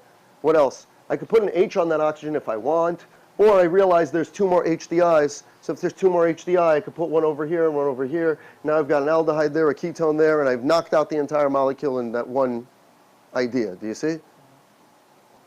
And you could draw 3 random things like this by just, varying it. You don't have to make a 6-membered ring. You can make a 5-membered ring, and just for each ring, you knock out an HDI. For each pi bond, you knock out an HDI. And when you do multiple pi bonds, by the way, if it's an HDI of 2, don't just think as a pi bond and a pi bond. The pi bond could be in the same location. Now it's a triple bond, right? All locations of pi bonds. So what about this one? C3. So what did I say? In the next lesson, I'm going to include how to do everything, whether it's a nitrogen, a halogen. So we got how to calculate HDI for every kind of scenario. But here, oxygen doesn't bother us, so it's C3H6. 3 times 2 plus 2 is 8. 8 minus 6 is 2. 2 divided by 2 is 1. This either has a pi bond or a ring. Same exact thing. When drawing constitutions, now we've included something new in this problem. I really want us to focus. When drawing constitutions, we're not going to draw chains of 3 carbons, 3 plus 0 and 2 plus 1 and so on. I hope you know there's no such thing as 2 plus 1. Because 2 plus 1, a plus 1 can't go on the ends, so there's nothing in the middle. That brings us back to why propane has no isomers. Because you could do a 3 plus 0, can you do a 2 plus 1? It can't go there, it can't go there. There is no 2 plus 1. No isomers for propane. Okay. here, when we have heteroatoms, when we have other atoms besides carbon, right? You're looking for all the atoms that make multiple connections. So hydrogen, you kind of ignore it here, but realize that oxygen, since it makes two bonds, it could be part of the chain itself. Like, you can't do that with hydrogen. You can't go carbon, hydrogen, oxygen, but you could go carbon, oxygen, carbon. You could do that. So we want to draw every kind of chain, larger down to smaller, and include oxygen within this, right? So for example, you could do 3 carbons, then an oxygen, right? You could do 3 carbons and put the oxygen in the middle, like off of the middle, right? See, there's 3 carbons and oxygen at the end, 3 carbons and oxygen off the middle. But then you don't have to have the 3 carbons in a row. It could be a carbon connected to an oxygen connected to a carbon, because oxygen makes multiple bonds. So you could go carbon, carbon, then oxygen, then carbon. Can you go carbon, oxygen, carbon, carbon? That's the same as carbon, carbon, oxygen, carbon. Right? Like, I can't think of any other versions of chains with carbon and oxygens. If you can, great. I can't. I don't think there are. That's about it. Now what? Each one of these has a pi bond in unique locations. So for example, this one, if I put a pi bond right here, then I necessarily have to put a hydrogen on that oxygen. Why? Because oxygen has to have 2 bonds, right? If I put a pi bond over here, I have to put a hydrogen on that oxygen. If I put a pi bond over here, I don't need to put a hydrogen on that oxygen. I shouldn't put a hydrogen on that oxygen because now that oxygen will have 3 bonds, right? So you see, it's the all versions of carbon, carbon, carbon, oxygen. Okay, what about this one? What about this one? Where do you put a pi bond? Because you have to put a pi bond here somewhere. So I put it over here. The answer is don't make exotic, crazy things. And if I put a pi bond over here, that means that oxygen has 3 bonds, positive charge. Don't do that. Just leave it alone. Do regular neutral substances, unless they show you this has some sort of a positive, then that would make sense, right? So the only place to do it is to put it over here. You all see that? How about this? Which places can I put a pi bond? Do you realize a pi bond could go over here? That's the same as over here, but a unique position over there. So you have that, and then you drop a hydrogen on there. Or you have this, and that's a unique compound. How are you feeling with this? Should be relatively good. Now we go over here with ring. Again, same rules. When it comes to the ring, it's not just the carbons. It's anything that can make multiple bonds, right? So what can make multiple bonds here? 3 carbons and 1 oxygen. So when you put those atoms together, you get 4 atoms that can make a ring. So we're going to do a 4 plus 0, a 3 plus 1. And when it comes to 3 plus 1, the oxygen could be part of the 3 plus 1 carbon, or it could be 3 carbons plus that oxygen. Do you see? It could be internal or external. Okay, let's do it all together. Oxygen, do you see that's 4 plus 0? Right? Now after 4 plus 0, I need 3 plus 1. I could include the oxygen in my 3 plus 1, and now I need to put an extra carbon, plus 1. Where would I put it? I don't put it on the oxygen. That would make 3 bonds. I put it on one of these.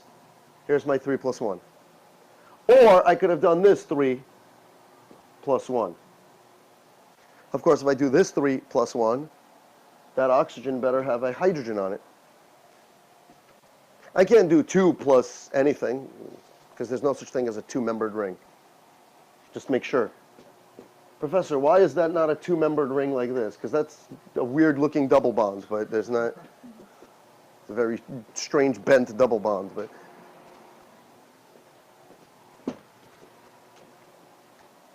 What do you think? Okay, here's total suicide. C5H8O.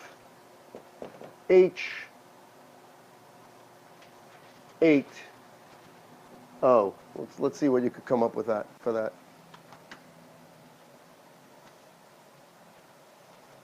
Why is that? Suicide. I mean, I don't expect you to get all of these. Please don't lose your mind in trying to get all these. When there is one artifact and not like 20 carbons, you could come up with an answer. But this has 3 artifacts. Why 3? It's got an HDI of 2, which means it could have 2 pi bonds, 2 rings, or a pi bond and a ring. Plus, it's got a heteroatom, so you got like 3 different things, and it's just like you could lose your mind in it. I expect that everyone in the room can make at least like 3, 4 pi bond things, 3, 4 ring things, and maybe a couple of pi bond plus ring things. Could you do that? I think you should be fairly comfortable with that. You know, in this whole discussion of these isomers and whatnot, we kind of gotten through some main ideas of nomenclature. And I definitely want to start on the ideas of nomenclature.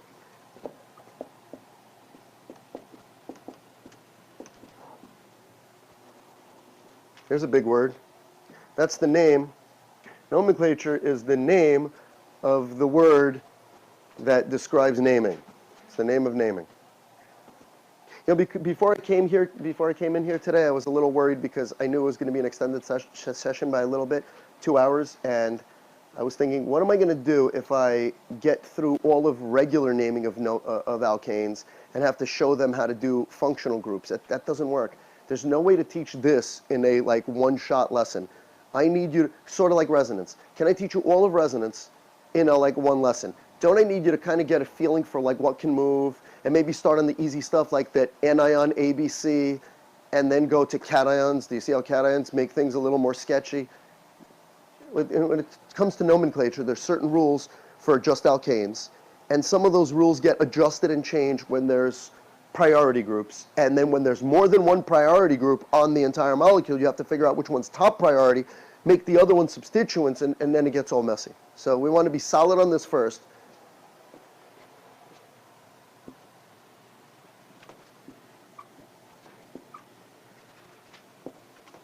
How do you name something like that? Ooh, scary. It's not so scary. Some of you will probably name it now. Step one is you find the parent chain. And what is the parent chain? The parent chain is the longest chain. Look at the size of my parentheses, and all I wrote in there is longest chain. You should maybe expect there will be more words coming. Longest chain, of course, the longest chain from what? From primary to primary, right? Where are our primary positions?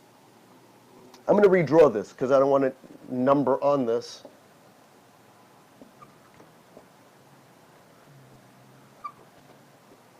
Okay, here's a primary position, here's a primary position, here's a primary position, here's a primary, and here's a primary.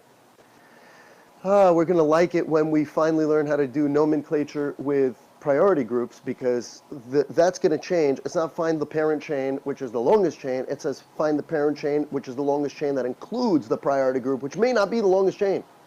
It may be a shorter chain, but it has to include the priority group. That's actually easier. Because here, you're going to have to try all permutations. You're going to have to say from here to here, from here to here, from here to there, from here to there, from there to there, until you find the longest actual chain. But the one that includes the priority group is easy. It's like, oh, the priority group is there, so it has to be part of that. It just shortens what you need to do. Okay. From here to here is 1, 2, 3, 4, 5, 6. And from here to here is also 6, and I know that because there's a branch, and this branch is equally long on both sides. Right? So it doesn't matter if I choose that or that as part of it. Do you see going in this direction? Do you see going in this direction, there's also a branch. And from this branch, it goes this way, and it goes this way, and do you see this way is not as long as this way? Starting from here, it's the same distance from a branch, so here or here doesn't matter, that's part of maybe the parent chain. Then it goes over here, this is shorter, this way is longer. You hit another branch, this way is shorter, this way is longer. So I'm predicting that this to over there is my parent chain. Starting from here, if you work your way up to here, you've got a branch. You either go this way or that way. And this is 2 carbons and this is 3. So 1, 2, 3, 4, 5, 6. 1, 2, 3, 4, 5, 6. 1, 2, 3, 4, 5, 6. 1, 2, 3, 4, 5. 1, 2, 3, 4, 5, 6, 7. That is the longest chain. Now you must do this once you find the longest chain. Please do it the exact way I'm showing you. You might say to yourself, oh, what's the point of circling like he's showing me? As we expand the rules, you'll be like, wow, how come this is not in all textbooks? So I'm going to circle only the carbons that are part of the parent chain, very carefully making sure to circle only those carbons. And notice, I could have chosen two directions here. I could have went from here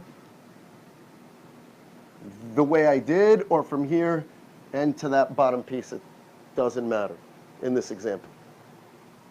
Now, once you've circled the parent chain, there are groups that pierce through that parent chain bubble. There's groups that slice through that bubble. For example, this group right here slices through that bubble. This group right here slices through that bubble. And this whole group right here slices through that bubble. These groups that pop out of the parent chain bubble are called substituents. So step 2 is number the parent chain from primary to primary, from end to end,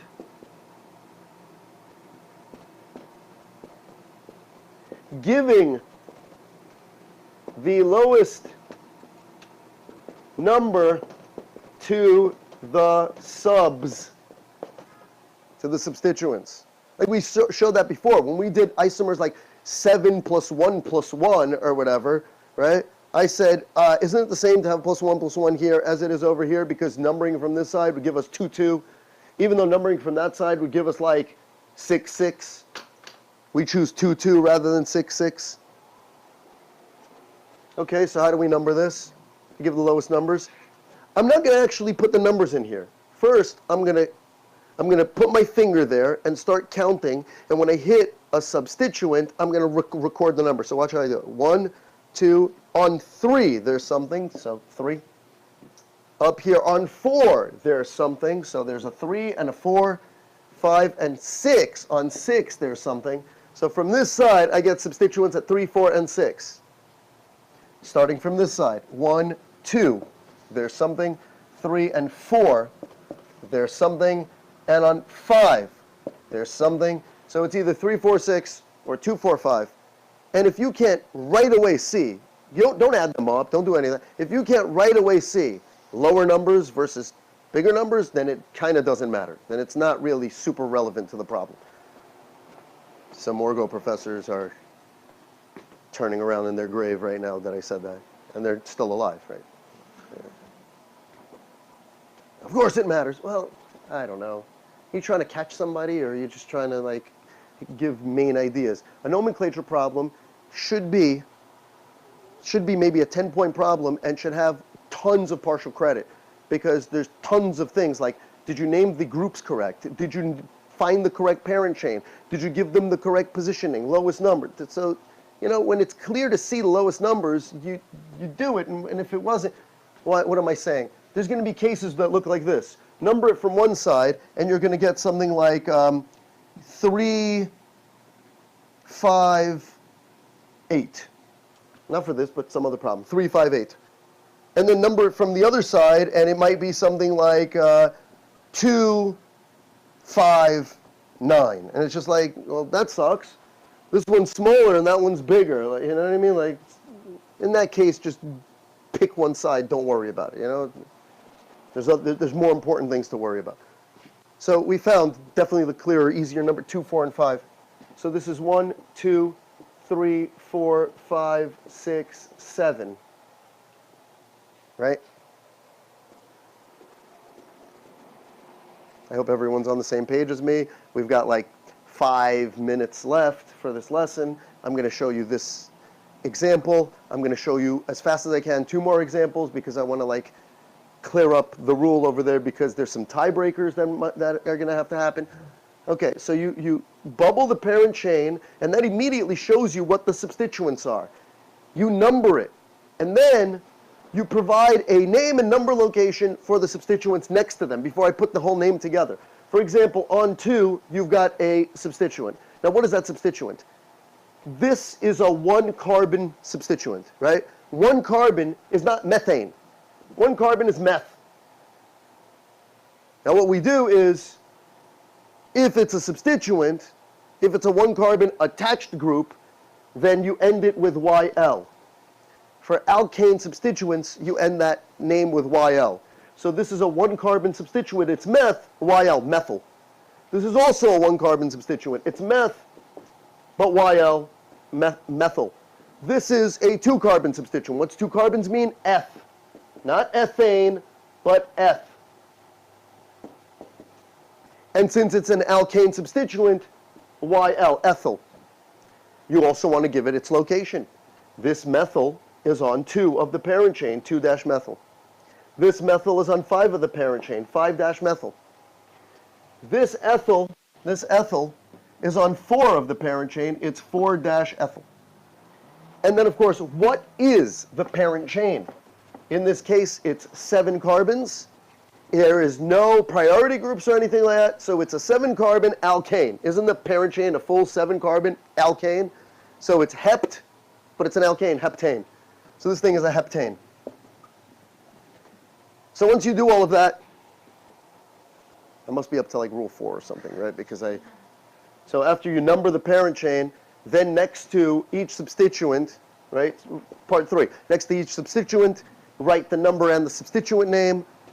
Number and substituent name. Number 4, put the whole name together. And the whole name is number dash sub dash number dash sub, so on and so forth, parent. No space. So you're going to write the substituent and keep putting numbers and substituent, number, substituent, and so on until you go right into the name of the parent. And how do you know which substituent to put where? This goes by alphabetical order.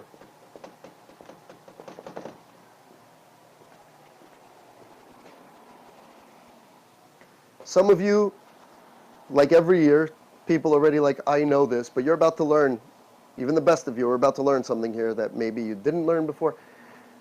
So if I'm going to put these in order, what comes first? I have to put either ethyl, methyl, or methyl. E comes before M, alphabetically. So I start with 4-ethyl.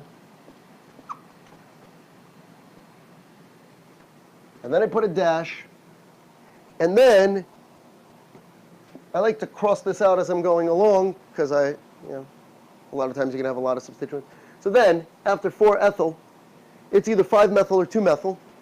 And if you have an alphabetical tie, M and E and T and H and Y and L, alphabetical tie, then tie break that with a numerical. So 2 comes before 5. Some of you are going to be like, wait, that's not what you do. Just hold on.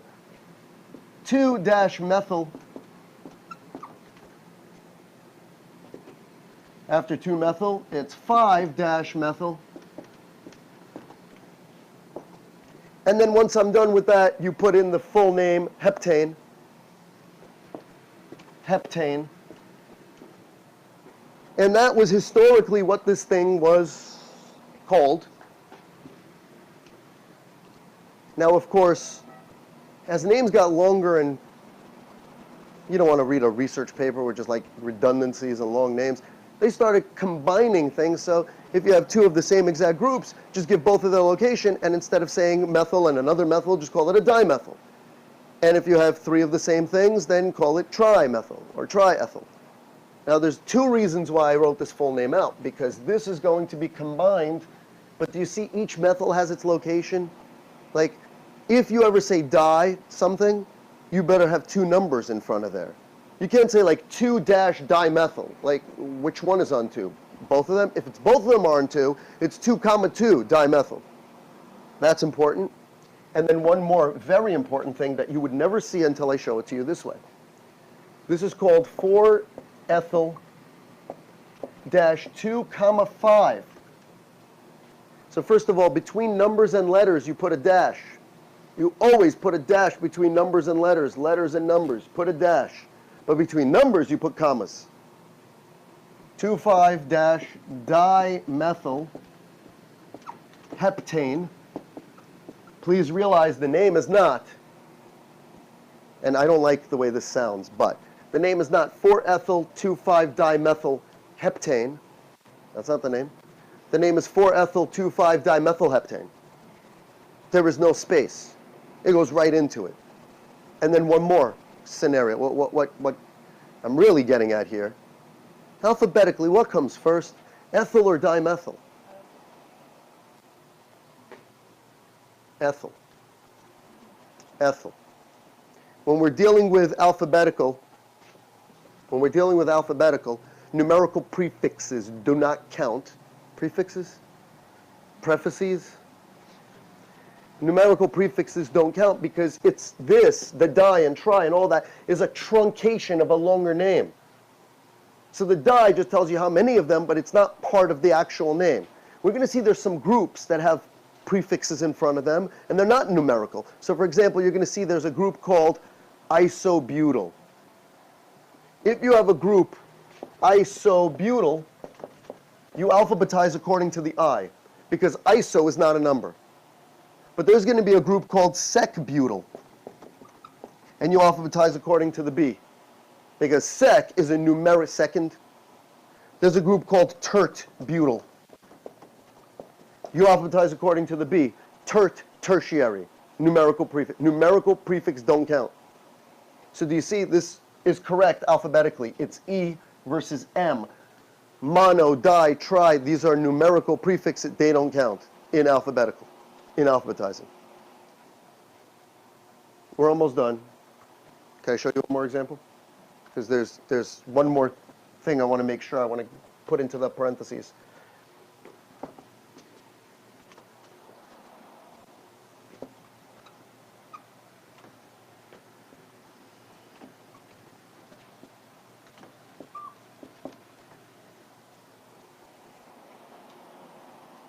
How do we name this? Turns out halogens are not priority groups. Again, some organic chemists are going to be, what the hell are you talking about?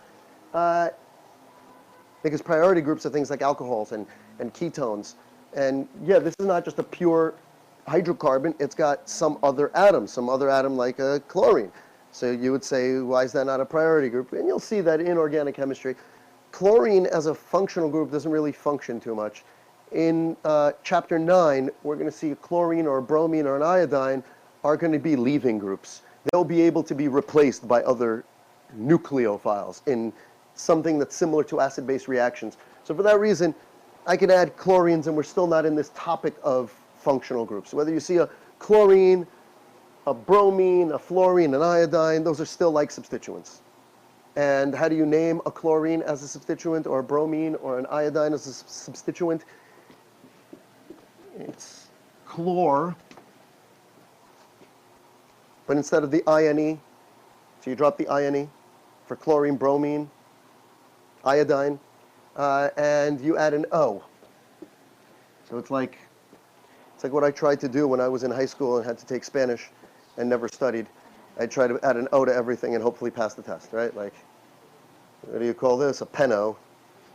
I'm not trying to insult anybody at all, but, you know, like you're in Spanish class for a couple of classes and you realize that you can't get away with it, but some words end in an O. And so this is like what I say, bad Spanish, right? If it's chlorine, call it a chloro as a substituent. Well, why am I pointing this out? Because it's not chloral. It's not a YL. That's only for alkane substituents. So it's chloro or bromo or iodo or fluoro. See, like bad Spanish. Hey, listen, if you know zero Spanish and you take the English word and put an O on it, you might get one question right. It's possible. Okay, well, what's the issue here? We want to find the longest chain, right? Do you see there's more than one equally longest chain, but in our last example, which was this, I'm going to make a very simple example over here, which like this. The longest chain is either from this carbon to there or from this carbon to there, right? It doesn't matter because if you circle this, it'll be called 2-methylhexane, and if you circle this, it'll be called 2-methylhexane, right? That won't change the name. But in this case, there's also equally long chains like this, but circle one, it'll change the name, circle the other, it'll change the name. What am I talking about? I think you could all see that sort of that way is a longer chain. Like from here to here is not. Do I put in the primaries? I'm going to put like little bubbles at the end over here to indicate primaries just for this problem. From here to here, it's 1, 2, 3, 4, 5. From here to there, it's 1, 2, 3, 4, 5. From here to here, it's 1, 2, 3, 4, 5, 6. From here to there, it's 1, 2, 3, 4, 5, 6, 7. We're getting longer there. 1, 2, 3, 4. 1, 2, 3, 4, 5, 6, 7. 1, 2, 3, 4, 5, 6, 7. There's a few sevens. Seven's the longest chain. I'm going to redraw this 3 times.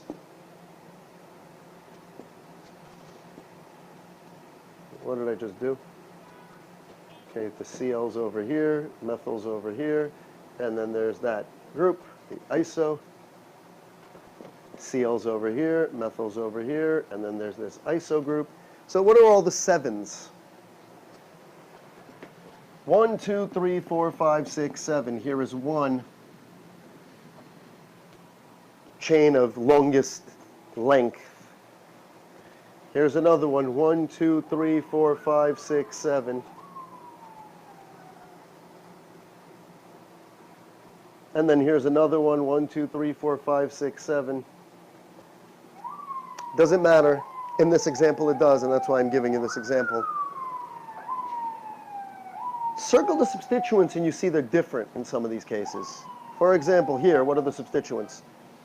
And students in the past have messed up the substituent idea, and that's where I started making sure 10 years ago that everyone bubbles it. And then I realized nobody messes this up when you bubble it the way that I'm doing.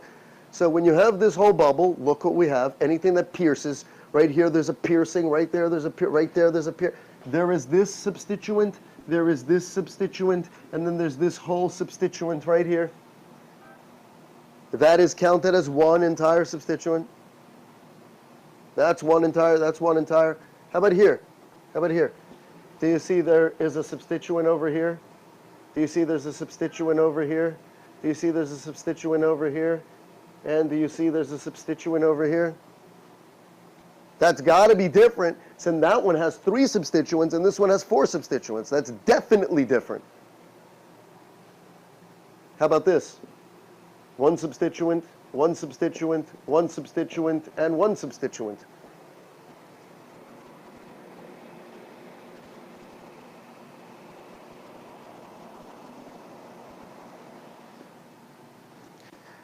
So if you notice, this has a different number of substituents than that or that. And when we bubble those, what are the substituents? There's a chloro in both of them, there's a methyl in both of them, there's another methyl in both of them, and there's an ethyl in both of them. This has the same number and types of substituents. It doesn't matter which way of these you chose. But this matters because there's fewer substituents. So the rule is, find the longest chain, and if there's a tie, if there's a tie, parent is longest chain with most substituents. One thing that as you learn IUPAC and nomenclature here is that it kind of goes against a lot of things you've learned in science, but it makes sense why. In science, you would want usually, a lot of times, a more general description. You don't want to be all specific. But here you're naming something, so you want to be as specific as possible. So if you choose the chain with more substituents, you give it more kind of names, and why do you want to be so specific here? The more names I give it, the more descriptors I give it, the less confused the other person, as long as they are an expert in this or versed in this. If I give more descriptions, the less they could make an error, or there could be like some kind of like miscommunication between us. It's very important to communicate properly with these. So this is not it, and any of these are the correct answer. So to finish this up and do this really quick, what is this? We have to now number this, right? From here it's 1, and there's something on 2, something on 3, 4, something on 5, something on 6. So it's 2, 3, 5, 6. From the other side, it's something on 2, something on 3, something on 5, something on 6. Yikes. I actually did not mean for this to happen. But I was going to, if it didn't happen now, it would happen later. So how do you fix this? Because you'll give a different name if you go from that side to this side. What's the question? I'm right up here. Sorry, the numbers you were using the rows of substituents, right? They were identical, actually. Because do you see, from this carbon you go this way or this way? The question was, the one I erased, this one was the same as this. It had the same kinds and numbers and all that as substituents. It doesn't matter if you chose this one or this one. But this has more substituents than that, so you choose this one. And now we have a numbering problem. Numbering from here, we got groups on 2, 3, 4, 2, 3, 5, and 6. Going from the other side, we got groups on 2, 3, 5, and 6.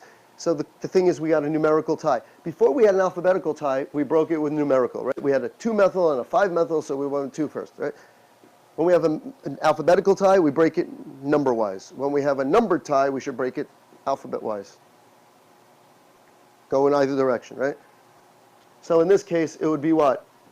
Starting from here, it would be 2-chloro, 3-methyl, 5-ethyl, 6-methyl. Going from the other side, it's a 2-methyl, 3-ethyl, 5-methyl, 6-chloro. If we're breaking a numerical tie alphabetically, put C on 2 and not C on 6, right? Breaking them. This is like what I said before, nitpicking. You know what I mean? Of all of the, it's either 2-methyl or 2-chloro. Let's go with 2-chloro. 1, 2, 3, 4, 5, 6, 7. Do you all see? Okay, before we run out of here, I know I promised we would already have left. We're close. We're about to leave. Who's got access to a PC? Not a Mac, but a PC. And I don't mean in the library of Brooklyn College. I mean at home for yourself. There's something that can help you here. There's software that can help you in terms of nomenclature. It's free. We can all get it, but you need to have some sort of PC. You don't even have to have a great PC. Right now, you could go on Amazon and buy a PC, Core i5 with 8 gigabytes of memory. I'm not selling any PCs. I'm just saying, I just bought several. So you could get them used for around $200. That's a Core i5 with 8 gigabytes. So I'm sure you could buy, and on eBay, you might even get it for $150 for that one. But if we're looking for just a crappy PC, you might even get one for free. I don't know, like $20 for like a usable one, $50, I don't know. But there is this software called Chem Sketch. So I'm going to email you all about it, and I'll send you a link of where you could download it from. But then I guess in like maybe our next lesson, I'm going to project and show you how to use the software, because there's a slight learning curve to it, but it works miracles. Not for naming. It's not meant for naming. It's for all kinds of things. Like you could use it for any lab report. You could copy and paste various kinds of molecules and things. So it's what a lot of professors write their exams using, because you could copy and you could draw molecules. You could take them. You could paste them into Microsoft Word or whatever. So see if you can get your hands on a PC. Like maybe a friend of yours has like an old. It doesn't have to be a laptop. It could be a desktop. Any kind of PC. Okay. We're done after I show you that on 2 there's a chloro. On 3 there's a methyl. On 5 there's an ethyl. I'm doing this wrong because I should put it next to the group, right? And the reason I should draw these names next to the group is so that you don't miss any of the groups. So it's 5-ethyl. Everyone see why it's 5-ethyl? Everyone see why it's 2-chloro? Why on 3 there's a 1-carbon thing, so meth with a substituent YL. On 5 there's a 2-carbon thing, eth with a YL. On 7 there's a meth. Now since we know where the history of the whole name comes from, we no longer have to write the entire thing. Was that an intentional error? 6 is correct. Now that we know where the history of the entire name comes from, I don't need you to write the whole thing out anymore. You could just cross this out, write 3, 6 dimethyl, but make sure to remember it's the M that we're alphabetizing and not the D for di. So we have 2-chloro, we have 3,6-dimethyl, and we have 5-ethyl, and the entire thing is a heptane. So it goes C, then it goes E, and then it goes M. The whole name is 2-chloro dash 5 dash ethyl dash 3,6 dash dimethyl heptane, right into it. That's the entire name. Make sure that you should be able to do the following. You should be able to like draw any kind of chain really and try to name it. Like, I always found it bizarre to assign problem numbers for nomenclature, because you're supposed to name, by the end of this course, any molecule at all. What you can't name is stuff like this, not just yet. We didn't learn how to do something like this. Stay away from alkenes, stay away from functional groups, and some branches are going to give you lots of problems. In the next lesson, this is going to be how we begin. How do you name this? It's like, oh, it's easy, we named other things. But if you choose the parent chain, you'll get this as a parent chain, and now we got a problem for this substituent. You can't call that substituent, which has 3 carbons, propyl, because isn't that different than if we had a substituent that looks like this? That's propyl. Do you see here, it's all carbons in a row, and here it's a branch. Like, oh, but there's still 3 carbons, propyl. Well, it matters. You're going to see that if you move an atom from one place to another place, you have the difference between something like a histamine blocker in pseudoephedrine versus you're beating up a police station full of cops getting arrested with crystal meth. There's really the difference of moving an atom from one side to the other. So it really matters. Imagine if it was this kind of a branch, it's a medicine, and if it's that thing, it's a poison. You really need to know which one's propyl, which one's not propyl. So we're going to have to name this as isopropyl properly, or there's another systematic name, which is going to be number methyl ethyl, but we'll describe how that's done. And then from there, we're going to go into functional groups, priority groups, and how to deal with that. So make sure before your next lesson, you are just golden with naming alkanes that may have halogens on them and all kinds of branches, and it should be good and easy.